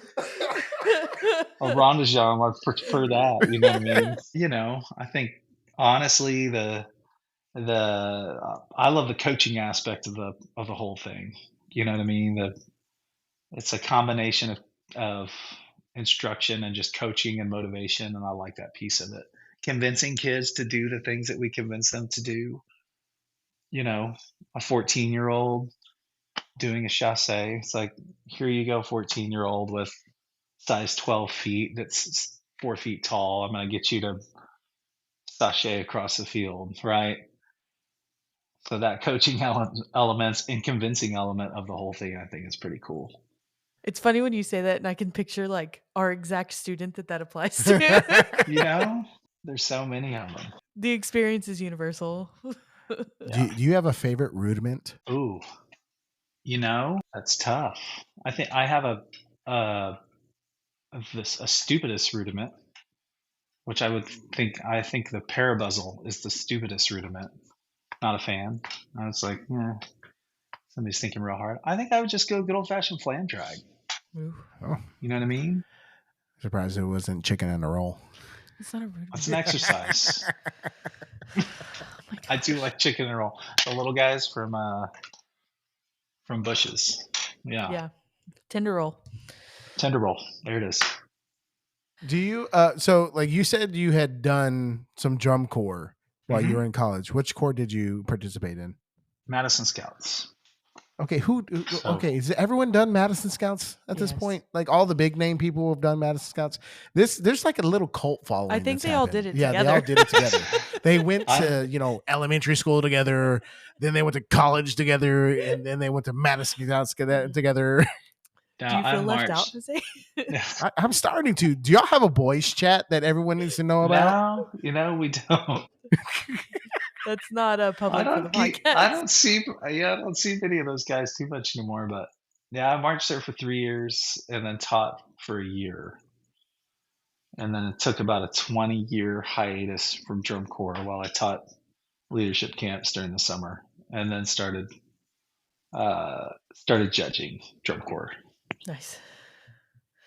So that's a different experience. I bet that is being on the other side. Yeah. Yeah. So, what do you have a favorite show that you did with the Madison Scouts? Ooh, Zen and One would be my favorite show that I did with them. I'm trying to remember the name of it. I'll get to it in a second. What did you play? Bass drum. Bass drum. Yeah. Which Second bass? bass. Okay. Bass I'm about to two. say, ooh, put you on bass 5. Rethink some life choices there. Yes, absolutely. 100%. Well, we've touched on this a few different times already. Can you tell us about your relationship with the one, the only Jeremy Spicer? I can. J Spice, as they would say. Yeah, we go way back. So like I said, we knew each other when we were young, middle school, elementary, middle school. He or me and Jeremy, who was a little older than me, and then Manny Maldonado and my brother, who were the same age but a little older than Jeremy, were all a group of people that knew each other quite well for a long time, and we kept in touch. I guess you could say once we moved to Hondo, and then I ended up at Southwest Texas where he was, and we had a lot of mutual friends at Southwest. And I was actually in a Bobcat marching band rehearsal one day. He came up and told me, "Hey, I'm a marching tech, and I'm teaching some lessons at this new school that just split off of Leander High. They're looking for a percussion teacher. You want to come teach some lessons?" So I got hooked in to start teaching lessons at Cedar Park, and that was in Cedar Park, was a brand new school. Working with him, and we became really close again all through college, and then just obviously stayed close through Sassy once I started teaching band. And yeah, we're very close friends for several years there. For all 5 years that we taught at Vandergrift together when the school just opened, Jeremy lived a couple blocks away, so we had some times. Our kids were similar age, so our families were kind of growing up together, and Yeah, it was just a he and I always wanted to do band together, and it was great. We made each other better. We pushed each other, and we're still very close friends to this day. He lives about, I don't know, now he lives about 5-10 miles from me. So how did the beginning of Sassy happen? So that was a brainchild between Jeremy and Ron Morrison. Ron was the head band director at Cedar Park at the time. Jeremy was the assistant, and it was born out of honestly them wanting to find a better opportunity for drum majors than what they saw their kids getting. Their kids were coming back from drum major camp and they were learning whistle commands and facing drills and that kind of stuff. All pretty old school. This was probably 2001, 2002, around then, and just thought we think we can do it better, and give an opportunity that teaches kids leadership skills and teaches more modern marching band centric needs for drum majors. So they started a drum major camp actually there in Salado at the Stagecoach Inn. Was the first Sassy drum major camp. It was there for the first couple of years before we started doing the university camps. So it all started as that drum major camp model. Pretty quickly, uh, site-based leadership camps started up, developed a close relationship with a couple of schools in El Paso, and they started going out there. And yeah, that thing, it kind of blew up.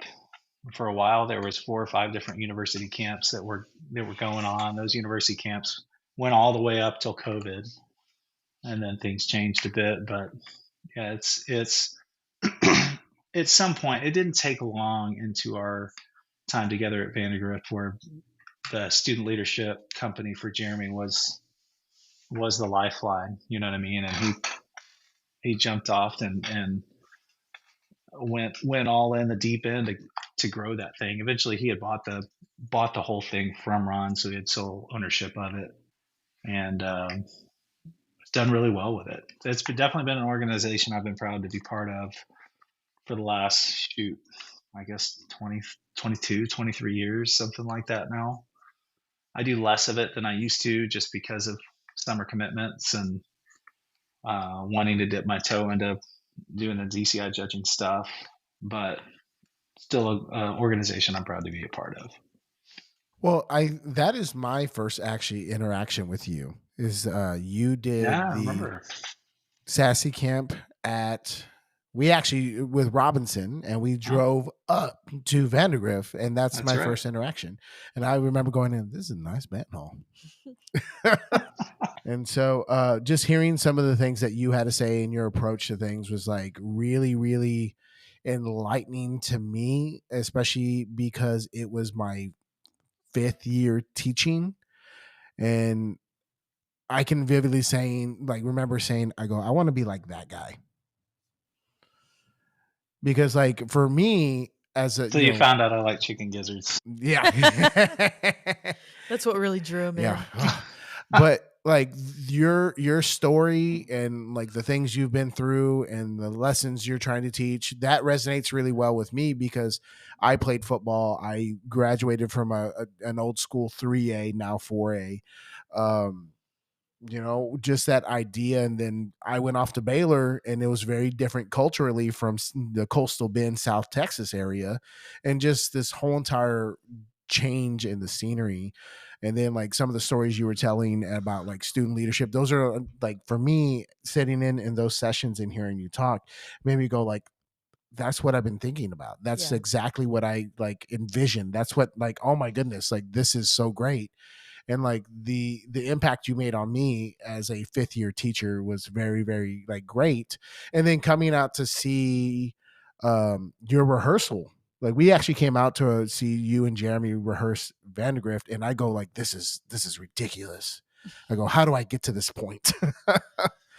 And so I took a lot of the things that y'all were doing in those rehearsals and I started applying them into my own rehearsals as well. So the mindset that you and the Sassy team were like championing. And I can tell you, we still use Sassy. We have a Sassy camp next week with Kyle Norris, and Nice. so we've had Reed Atkinson come out. We've had They're great people. Jason Robb. We've had Daniel Matoya Jr. come out because he was our music arranger. So just the different perspectives has been very, very, very refreshing. Very cool. So what made Vandy special? I think at first that whole school that was really open a little bit last minute. They were supposed to open the middle school, not the high school, and they ended up opening the high school in the new middle school building. We weren't in the actual high school building that first year. And the school was named after a recently fallen soldier from the community. So, Matthew Vandegrift had not too long before the school actually opened was killed by a IED in Iraq. And there was this really cool sense of community with the school. His family was there a lot. They were at a lot of the events. The school felt a sense of purpose and namesake. That's something I hadn't experienced yet. And I did know, the school's early, it was young at that time, that eventually it would go from feeling like the name of a person to the name of a school, right? And that did happen over the years, but it was just we tried to live within these ideals of service and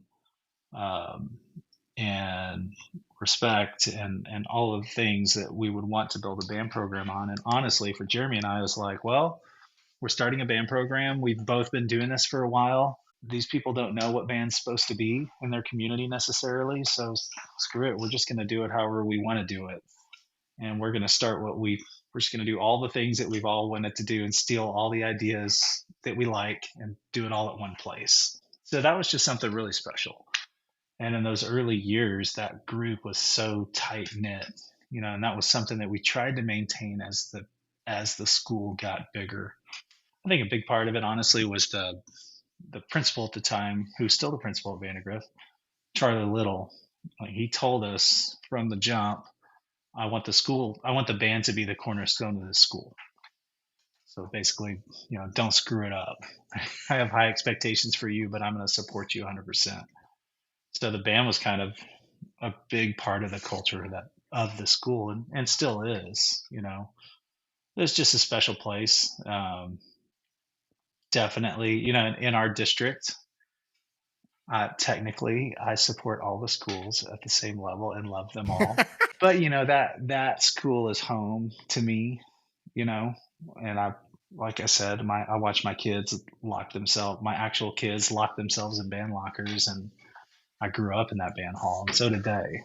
And I watched a lot of kids become better kids. So it's a special place where we rolled up our sleeves and went to work.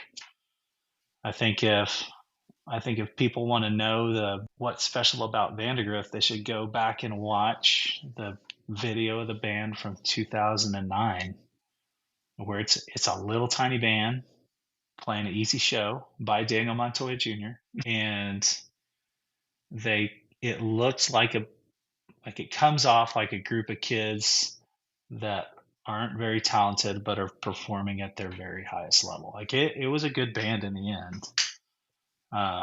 But we all know that band where you look at them and you're like, they squeezed all the juice out of that lemon, right? That's pretty good. So I think we just continue to build that from there. We started the Vision Dance Company early on, which was just a different take on color guard, which was something unique. Wasn't accepted in the marching band world for a while, but we clung to it and used that dance group as part of our identity, and eventually it was accepted. So there's a bunch of different things I think that have made that school successful and special. And so you've made a progression in that now. So you were the assistant director and director of percussion, yes, and then you became the head director, and now you have the title as Director of Fine Arts for Correct. all of Leander ISD. That's right. You know, That's you right. are sitting at the top of a lot of large personalities.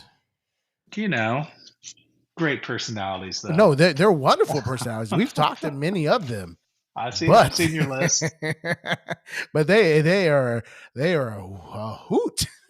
Yeah, some of those people I talked to today, actually. Ooh. So, yeah, when I took that job about 4 or 5 years before I was planning to. I finished my master's in admin. It was during COVID. It was fall of 2020, I think, when I got my degree. Um, and my goal was to do 4 or 5 more years so that my last 5 or 6 years before I retired would be in the admin job. Um, my predecessor, however, had other plans, and he was done. He was ready to retire, so it kind of hit a big decision point where it's like, okay, I'm either going to try and do this fine arts job or apply for it, or not apply for it, knowing that it probably won't come open again while I'm still teaching, like before I retire. I mean, the last guy was in it for 16 years or whatever. So ultimately decided to apply for the job a little sooner than I was wanting to, but that's all right. It's been a good transition. So what are some things that you realized, well, didn't realize until you became the Director of Fine Arts? Um, how hard it is to teach a middle school non-varsity boys choir. Yeah. Oh, Hardest yeah. class to teach in fine arts. And some of the most impressive teaching I've seen are the ones that are really good at teaching non-varsity tenor bass choir at the middle school level. It's amazing. Now, honestly, I think looking at understanding the value of each of our different arts disciplines within the district. As band director, you've got your blinders and your tunnel vision onto that band program, as you should. That's what I want our people to do. I want them to advocate and fight for their program, right? Um, but starting to see a bigger overhead view of the big picture in the arts has been a big piece of the puzzle, um, and eye opening for me, and understanding the different niches we have for different kids. So that's been a big learning curve. Um, Understanding the needs, different instructional needs of those different disciplines. There's just trying to learn I know what an engaged kid looks like, but like when I sit in an interview for a band director position, I know the language I want them to speak, right? So trying to understand what that language is for theater and for choir, right? Um, I will tell you one thing that was really helpful to me when my daughter was doing dance, and at the point where I was like, okay, well, I knew that if she was going to be in my band program, that she was going to have an excellent experience. So she's going to do the dance program, and I kept thinking to myself, damn it, she better have an excellent experience. And going into that fine arts role is the same kind of mindset of, regardless of the program or the discipline they're going into, they need to have a remarkable experience, whether that's what it feels like to be in the Rouse band as compared to the Cedar Park band, or what it feels like to be in the Vandergrift theater production as compared to, the Vandergrift dance team. Like, everybody's got to have an exceptional experience. So understanding how to try and make that happen from a support lens, from an instructional lens, that's been a big hill to climb. So what would you say is something the band directors or just fine arts people in general need to understand about like fine arts admin or just administration in general? I think the big thing that I want them to understand, and I think they do, is what the goal of administration really is. And I think it takes the right kind of administration, right? But I have a philosophy of a school system that there are only two kinds of employees for a school system, right? There are the people teaching the kids, and there are everybody else.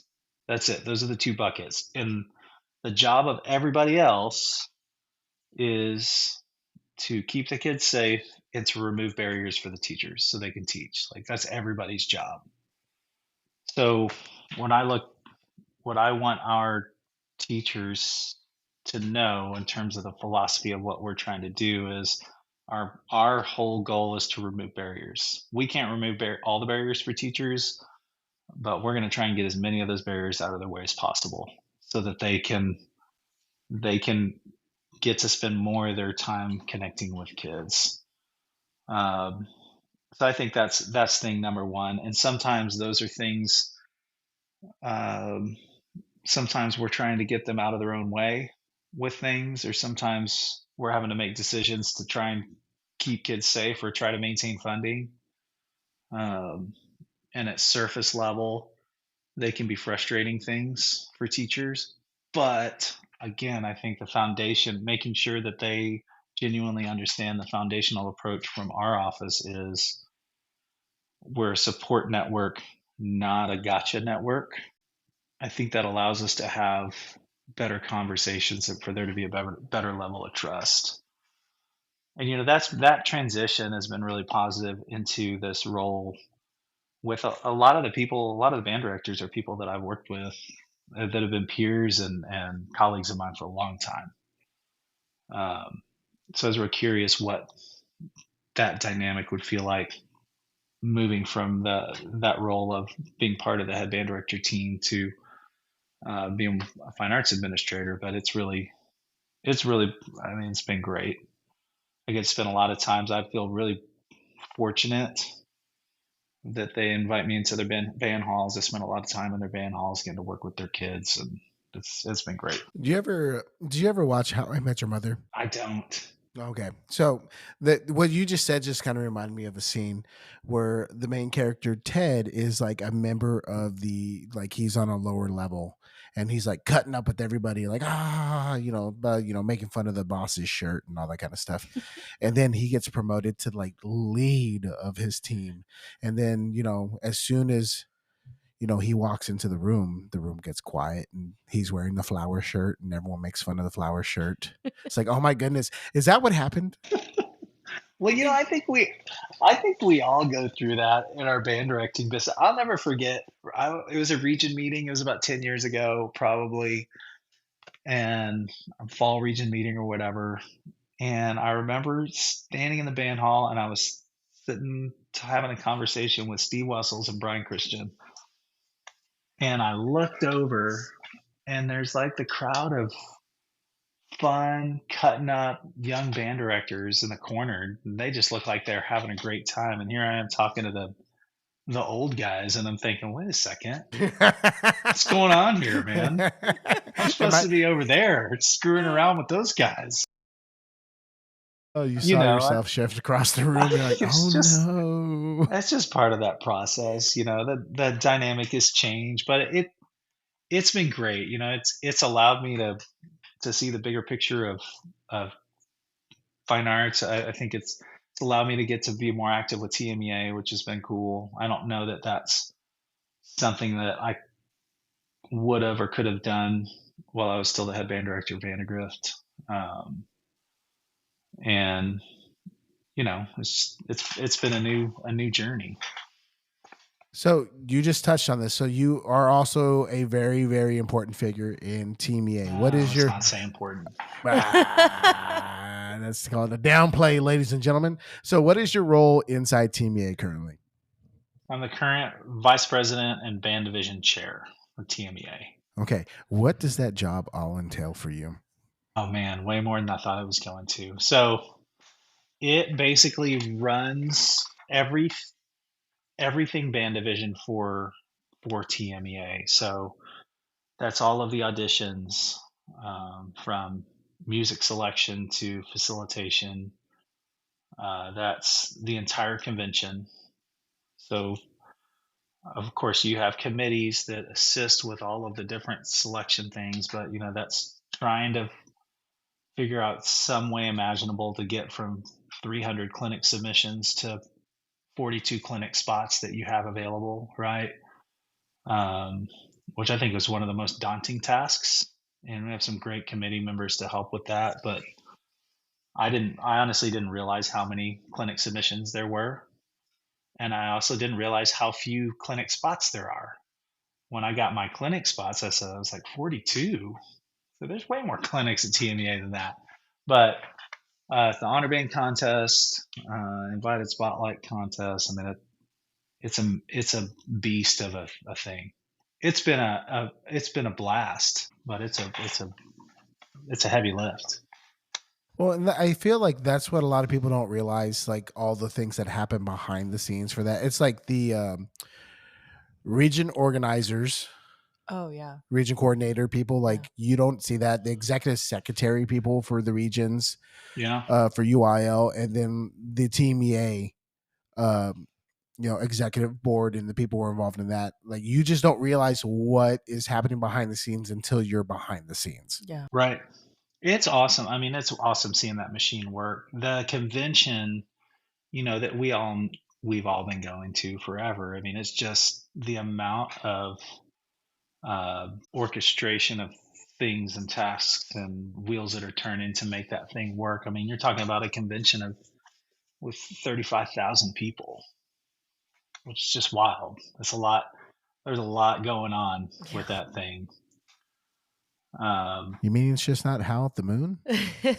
No, and I'll tell you, man, it is crazy how you talked about the How You Met Your Mother thing. I think I could encompass that whole experience through the way my TMEAs have felt from college to now, and how much my experience changed. Where all the way up to this last year, where man, I don't know if I did anything sociable all of TMEA. You know what I mean? It's Yeah. just except walk around the convention center 10, 15 miles a day. Jose, Getting my steps in. have you been going to clinics at Howl at the Moon? Maybe that's the way to get people to go. I didn't realize people still went to Howl at the Moon. Is that still a thing? It's still a thing. The hot spots at TMEA have kind of floated around over the years. Well, Bar Rojo closed down this past year, and which was a real bummer for John Mackey. Yeah. People lost their place to be seen. Yeah. It's Man, it's prime real estate, I think my favorite spot is I like the Marriott Riverwalk bar. That's You where kind we of tucked away in there. That's know what where I we mean? stay, and so we usually hang out down there. That's the spot, I think. All right, Bar Rojo. Yeah. Do you have a favorite memory from being a band director or being a student? Oh man. Being a band director or being a student.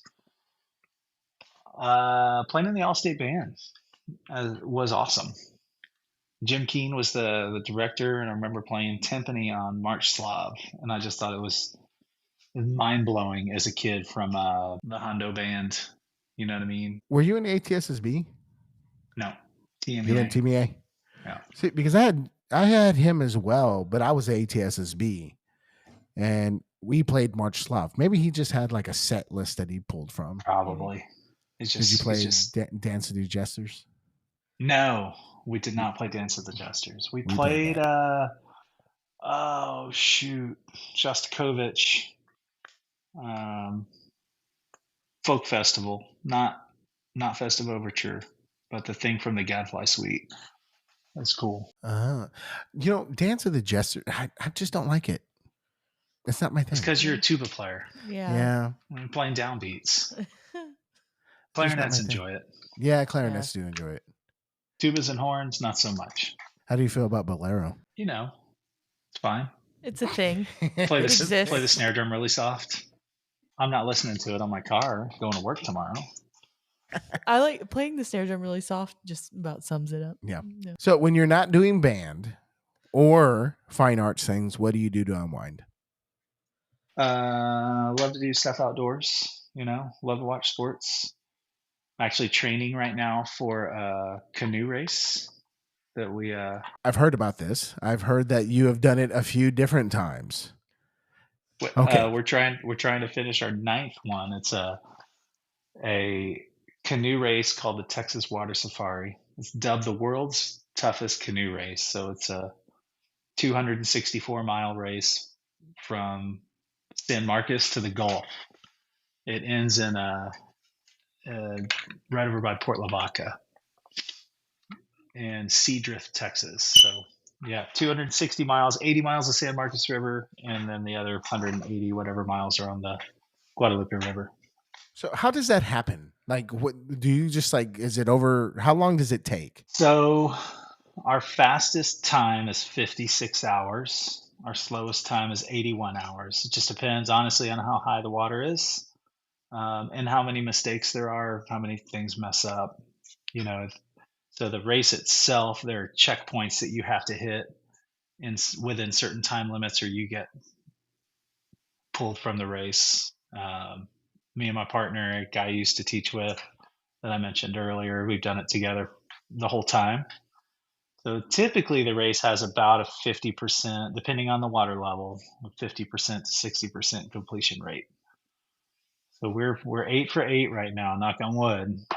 But it happens in June, so we're right now, when I'm not doing fine arts and band stuff, I'm training for the Texas Water Safari, which is coming up in 2 weeks.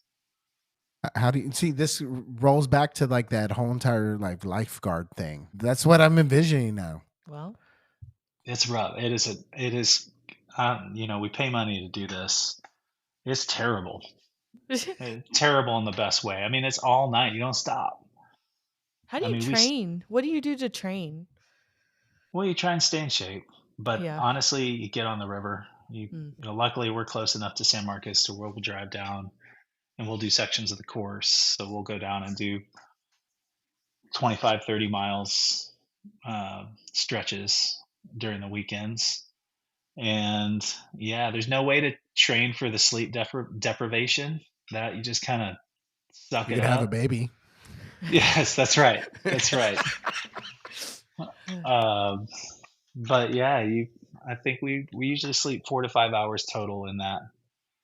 It usually takes around 60 hours for us to finish it. Do you take like shifts to sleep, or do you Nope. both sleep at the same time? Usually just pull off on a rock bank and lay down for 2 hours and get back in the boat and go. Yeah, check for snakes. I listened to a podcast about I don't remember what it was called, but it was in the Grand Canyon, the Colorado River. I don't remember his name, but he was trying to beat the record for that, like canoeing down the Colorado River. And it was kind of the same idea, like there's checkpoints and like, yeah. Maybe that needs to be your next venture, is doing the Grand Canyon, Colorado River one. I think I want to summit. I think Amber and I would like to summit Mount Rainier, because you can go. So we've done some pretty big hikes. Like we did a big hike in Europe a couple of years ago with some friends of ours. It's like a 10-day hike. It was awesome. But you can do Mount Rainier, and it's like 2-day mountaineering course, and then it's 2 days up and 1 day down kind of thing. Yeah. That would be really cool. Okay, I have to say this. The people that I know that are into this kind of stuff are all percussionists. Yeah. Every single one of them. They're all a little crunchy. And the other thing that people like, percussionists that I know that also like, very common thing, smoked meats. Yes. As in barbecue. That is, including Barbecue's good. Yeah. We are in the we're in the renaissance of barbecue in Central Texas right now. Yes, sir. Yes, sir. It's a good time to be a barbecue aficionado. I agree. So where's your favorite barbecue spot? Probably Interstellar Barbecue. Okay, I'm going. Jose's going on Saturday. All right. See, I've got an issue with that though. So that place used to be a sandwich shop called the Noble Pig. These dudes are awesome, and actually Jeremy and I have been going there for years. I've been to the Noble Pig.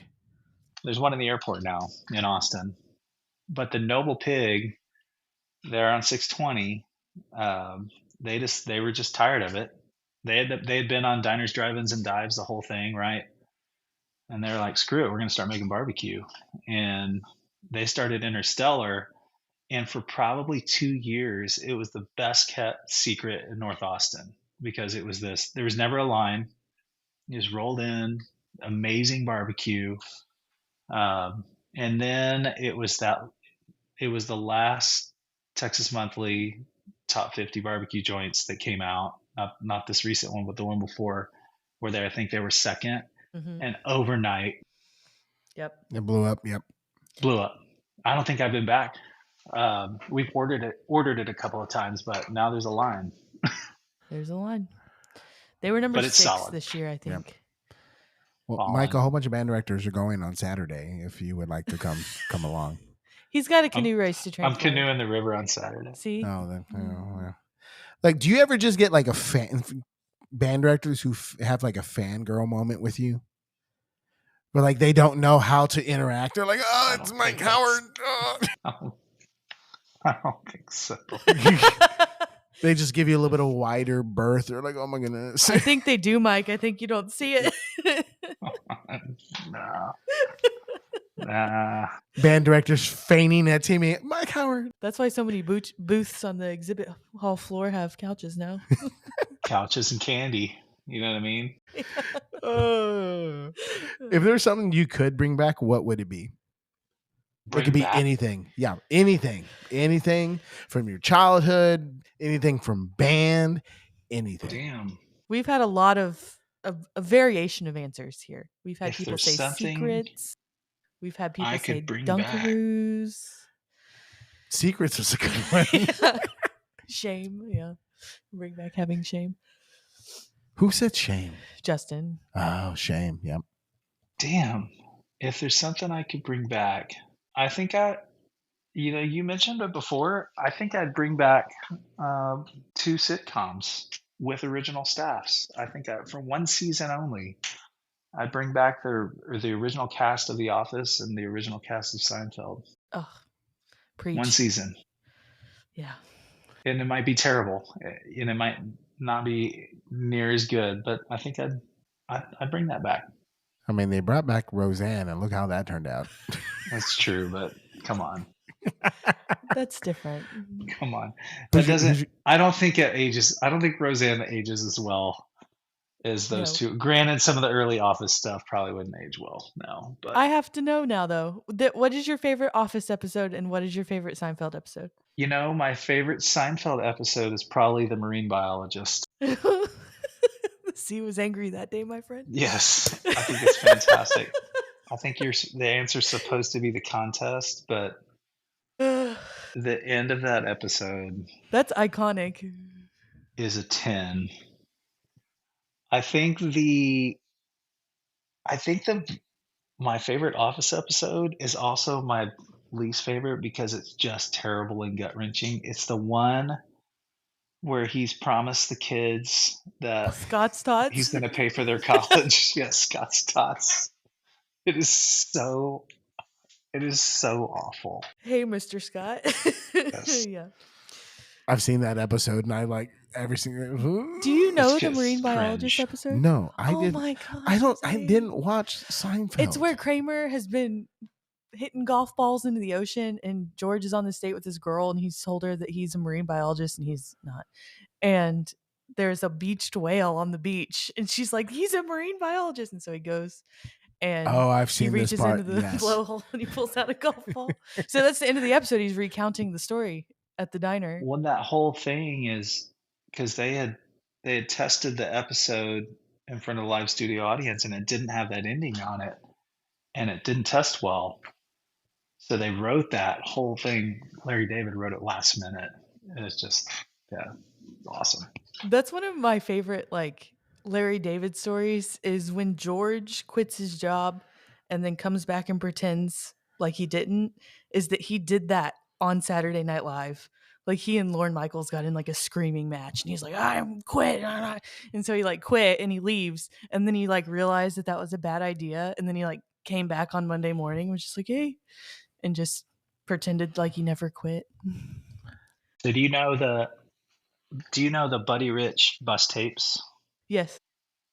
So there's Seinfeld uses quotes from the Buddy Rich bus tapes. You can go to YouTube, and he does a whole interview about how he's used those bus tapes in different episodes, and they show clips from it. It's That's pretty cool. hilarious. Alexa, is there anything you would like to bring back? Besides Seinfeld? Yes. Time to watch Seinfeld. There you go.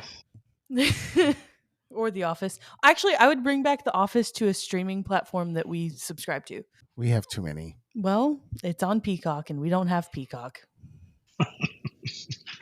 So we don't have that one. It's just like we got shamed for not having YouTube premium. We don't watch enough YouTube for that. I can't justify that. Yeah. That's fine. Not my thing. If it wasn't banned, what would it have been? I think it would have been a writer. I was probably a journalist, honestly. Really? I know there's nothing too sexy about journalism, but oh, sir, I don't know, Walter. But I was, yeah, I like to write.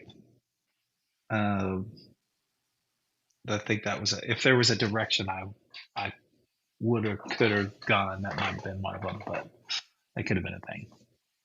When was the last time you wrote your wife a love note? Not too long ago, actually. Oh, yeah. One of the times I was actually headed to El Paso for a few days because I was going to go work with some dudes, do a thing at UTEP. When's the last time we leave each other notes? We do fun you things wrote your like wife a love note? it's been a while. Uh-huh. I'm sorry. You'll get back to him. You get back to it when the kids get older. It's because you wouldn't have been a writer. You would have been like an accountant. Yeah, I would have been an accountant. Also, my handwriting is really horrible, so like writing still means something. Chat GPT is going to come in real handy for those love notes. That's true. That's true. Do you have a guilty pleasure TV show? Oh, guilty pleasure? I don't know. We just finished a couple of things. Let's see. We just finished The Last of Us. We haven't started the second season yet. I played the video game, and that I'm having to get myself in the right state. We watched it before our son was born. Now we have a son named Joel. It's just kind of different. Yeah. Is it 90 Day Fiance? What's that? 90 Day Fiance. I can't get Secret Lives of Morbid Lives. We used to get behind some Bachelor and Bachelorette. Oh, I could get behind some of that. Maybe we should. It faded out of our lives, but there were a few seasons there where we were in it, so you could call that my guilty pleasure. Well, then they started making The Golden Bachelor. There's a bunch just took it too far. There's a lot of. Well, some things just like they outlive their welcome. That's right, like American Idol. Yeah, and then they should just let it go, let it die. The Masked Singer. They used to, when reality TV was like young, they used to throw epic twists into the, like, do you remember the one, Joe Millionaire? Do you remember that? Yes. Love show where it's like they were all courting a millionaire, and then at the end they're like, no, he's just a normal guy. Like, sorry. Who's really the awful person? Yeah. Do you remember the show The Mole? No. This is when I grew up and we didn't have cable. We only had network TV, so that's what. I don't know. I watched a lot of Days of Our Lives. Oh, we watched The Young and the Restless. There was a lot of that in our house just because we didn't have cable. If I wanted to watch cable, I had to walk to my grandparents' house. If we wanted to watch cable, we spliced into the neighbors. Yeah, I know. You told me that. We also didn't have cable, so you had every few months you had that really special week where you got HBO for free. You know what I mean? Oh yeah. Yep. It was magical. So you'd record as many movies as you could on the VHS, and then yeah, and then didn't watch anything after 9:00. This is why it bothers me that you've never seen Seinfeld, because there's a Seinfeld episode for everything. Because there's an episode where Kramer tries to get Jerry to splice into the cable, and he hires the Russians. And that's true. Yeah. Maybe I just need to start it. You do. I just need to find a way to start it. Yeah. Get past the pilot. Pilot's not very good. Yep. There's some pilots that are just like, oh. Did you ever jump on the Lost train? Never did. No. Did you watch Yes. it when it Oh, was okay? I watched it afterwards, and I tried. I binged it, and when I finished it, I didn't know what to do with myself. That's a weirder show. We're like 24. People got I really never into watched 24. 24. Yeah, they got really into 24. Yeah. I don't know. It was just interesting. I got really into Succession. Yes, Great you did. show. It was Great very I show. still show. haven't finished it. I don't remember where you stopped. You stopped before a lot of like the good stuff happens though. Okay, well, maybe it's the summer. I'll try and fit it in I somewhere. can't remember. You definitely stopped before the Kindle wrap L to the OG. You stopped before all that. Yeah. Oh, I know where you stopped. You stopped on the yacht. Yes. Mm-hmm. It's just like Breaking Bad. I stopped at the Fly episode. Oh, great show. The Fly episode was rough. Yeah. Like, I was Breaking just Bad like, is so good. Though. I know it is good. I'm not very good at finishing shows. When it gets to a certain point, I'm just like, this is stupid. Enough is Clearly. enough. Yeah. Like, I need to be engaged. That's the way I felt about like Game of Thrones. I was like, what are we doing? Okay, but that was traumatic for everyone involved. Yes. Everyone Where are we going with this collectively thing? was Yeah. upset. Yeah. That's Yes. not always how it is. Decisions were made, and they were the wrong decisions. You know? I try to put that out of my mind. All right. What is your place to eat in the greater Austin area or Austin? We have a place down the road called the Lucky Rabbit. We like a lot. It's awesome. It's in Jonestown. Anything Mexican food, because that's all my wife ever wants to eat. So we go Quality. to all the places. But I don't know. There's so much good downtown. So many good spots. You know, I feel like Austin has had like a re-energized like food thing. It's like There's a lot of good Houston. spots. Houston is like the center point for like cultural food and fusion. Yeah. I think Austin's starting to have that now. I follow the dude on Instagram, the Hungry Longhorn, and I think he's been to like 700 something restaurants in the Austin area, and the places that he goes to are like, they're so cool, and there's so many of them, and it's like I would never get to go to because we don't live there, like even a fraction of those. Well, it's just like New York. Like Yeah. you could eat at a new restaurant every single day in New York and still not eat absolutely. everywhere by the time you die, apparently. Yeah. Well, and then places close. We down don't get open. we don't get down. I would imagine as we continue to get older, we'll venture out more. You know what I mean?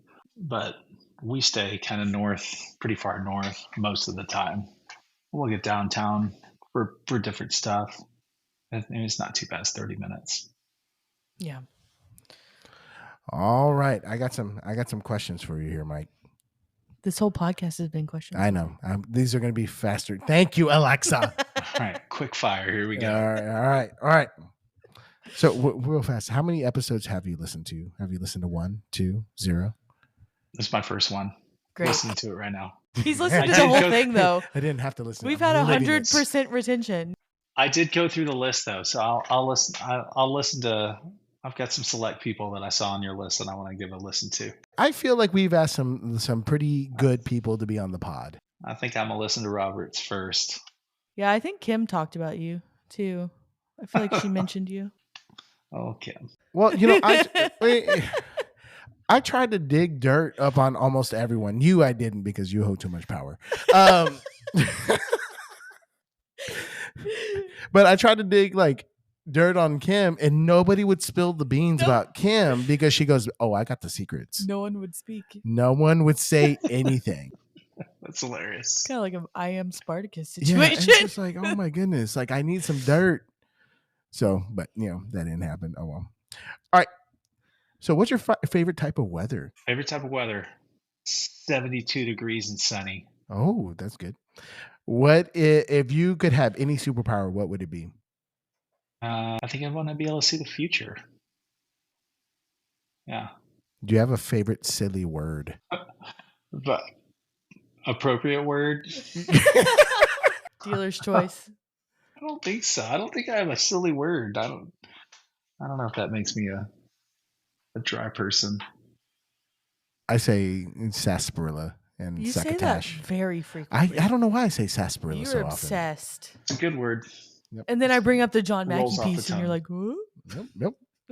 If you were a fruit, which one would it be? I think I'd go pineapple. Is that a fruit? Yeah. Sure. Is it a that berry? works. I think it's technically a berry. Is it a berry? Does it grow on a vine? That's a big ass berry. Pick it up to appease you. What's your go-to dance move? Oh, non-dance. I'm like a, stay in the corner and move side to side kind of thing. No, I My get it. roommate Brandon Estes many years ago in college said that was my best bet as far as dancing went. What's the strangest thing you've ever eaten? Ooh, man, I've Hondo, Texas, eating some weird wild game kind of stuff. Basically anything that moves, Squirrel. we could kill it and cook it and serve it. You That know sounds what I mean? about right. Oh, I get it. They had this fundraiser in Hondo called the Wild Game Dinner, and it was just some random ass food. Who knows? I bet what that it sells is. some tickets. Yeah, I too. bet it It does. does. If you had any place to visit in the world, where would it be? Ooh. Any place in the world. I'm probably going the Italian Alps. Summertime. What's a song that makes you feel happy? Song that makes me feel happy. Mess Around by Ray Charles. Do you have a favorite action movie? Probably all of the Rocky series. You know what I mean? I don't know. You can skip 5. Yeah, it sucks. Yeah, 5 is not good. You have a favorite stand tune? The Horse. Worst stand tune? Land of a Thousand Dances. Sousa, King, or Fillmore? Sousa. No question. Do you have a hidden talent?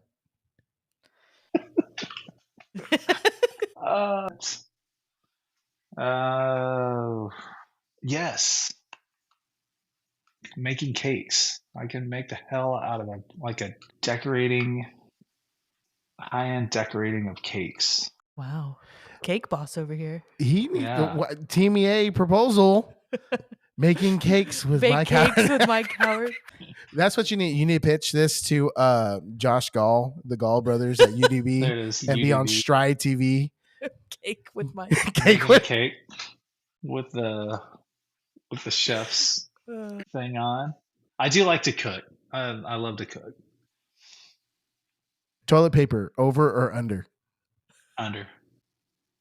You mean like how it's on the roll? Yes. Does it go under or does it go over?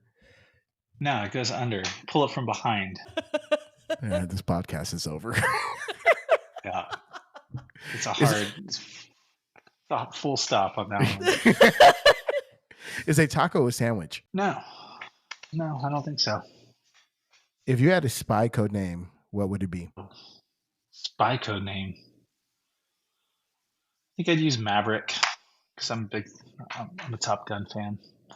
How did you feel about the second movie? I thought it was cool. It was basically the same thing.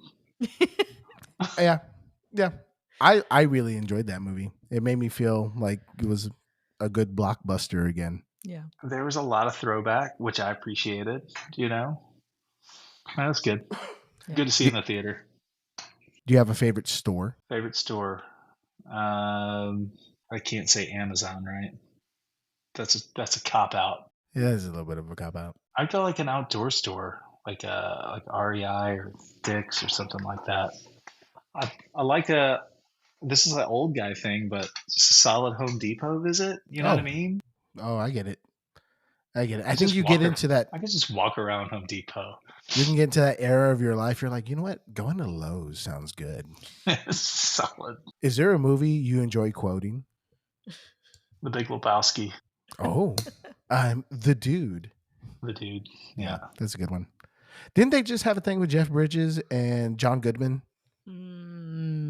I don't know. They've done a couple of kind of reunion type things. Well, when John Goodman got his star on the Walk of Fame, Jeff Bridges gave him, I think, the coat from The Big Lebowski. That's right. Yeah. Like this is whole entire thing. If someone played you in a movie, who would it be? Oh, that's a great question. I don't know. Let me answer that. Let's go. I'll go Chris O'Donnell. Oh, I haven't heard of Chris O'Donnell in a hot second. Whatever happened to him? I don't know. I don't know. You know, it's the one I remember. If I'm thinking of the correct actor, Chris Do you have to O'Donnell. look it up? He was in. He was in Sin of a Woman, and Yes. Oh, wasn't there one where he was supposed to get married? This is not what I associate him with.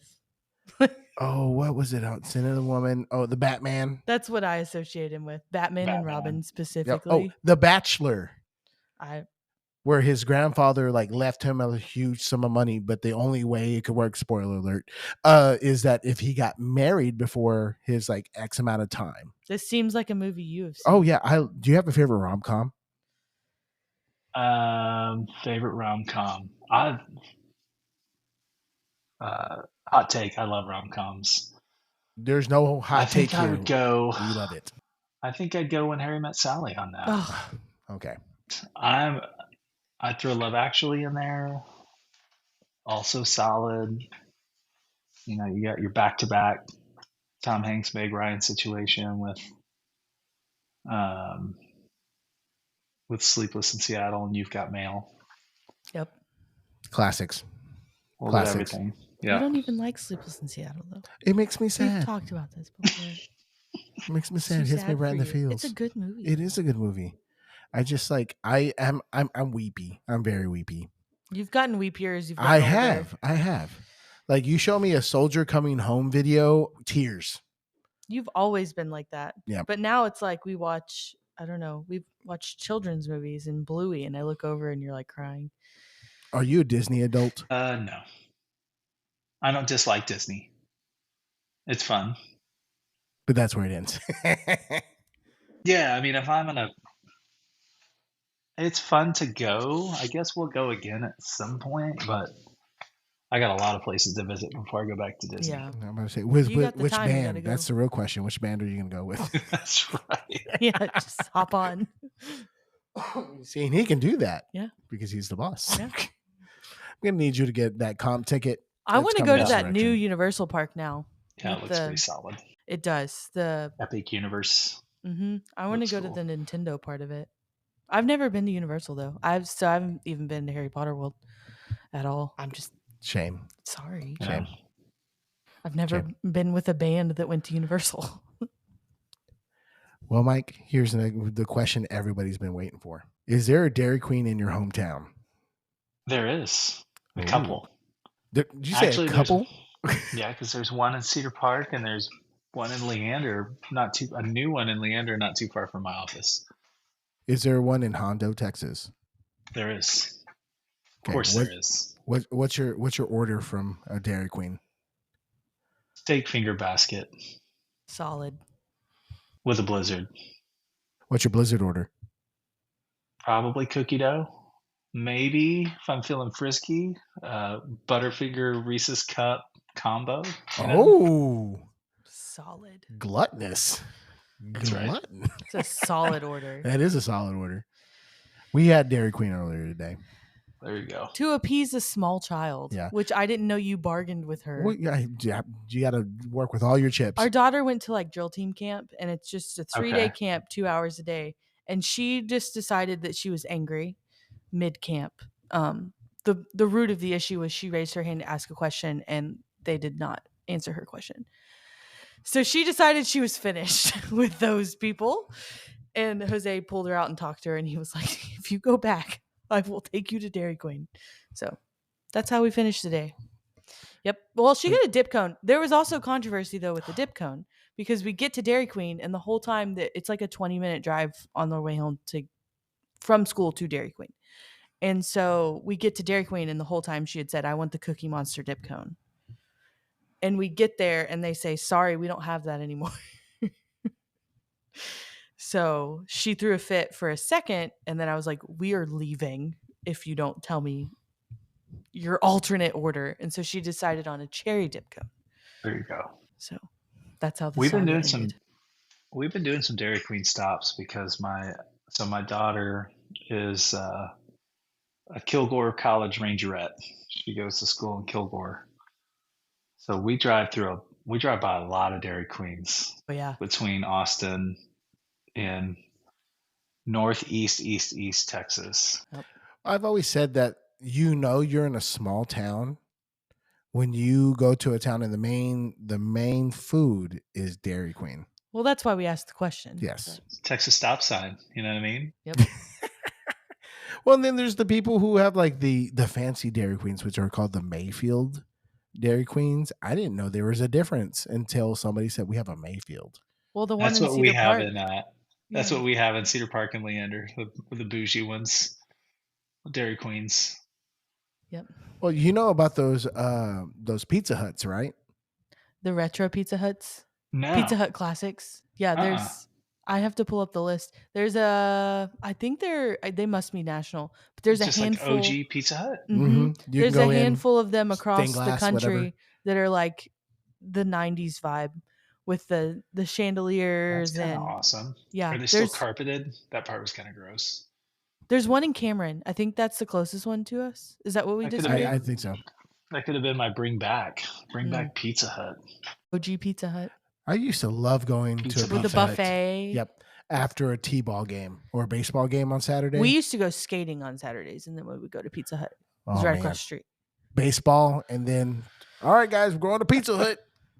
That's small town. Yeah. For Yes, sure. it is. That's what it was. And then I'd go home and I'd watch Teenage Mutant Ninja Turtles. There it is. I watched Power Rangers. It was so good. It was so good. Well, Alexa, I think that's all I have. That's definitely all I have. But All right. Mike, do you have anything else? No, it's been great being on. I appreciate you guys. Thank you for talking. Good times. All right. I'm going to go listen to some episodes. Good.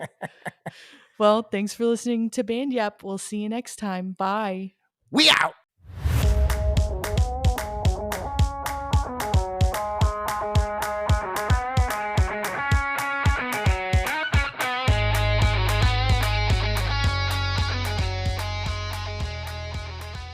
Don't forget, FanPledge is changing the game for band fundraising. Shawn Murphy can help you ditch the product sales and still bring in record-breaking support for your program. And with the 10% guarantee, there's zero risk. Give Shawn a call at 903-948-7348 to get started. One more time, 903-948-7348. FanPledge, fundraising that actually works.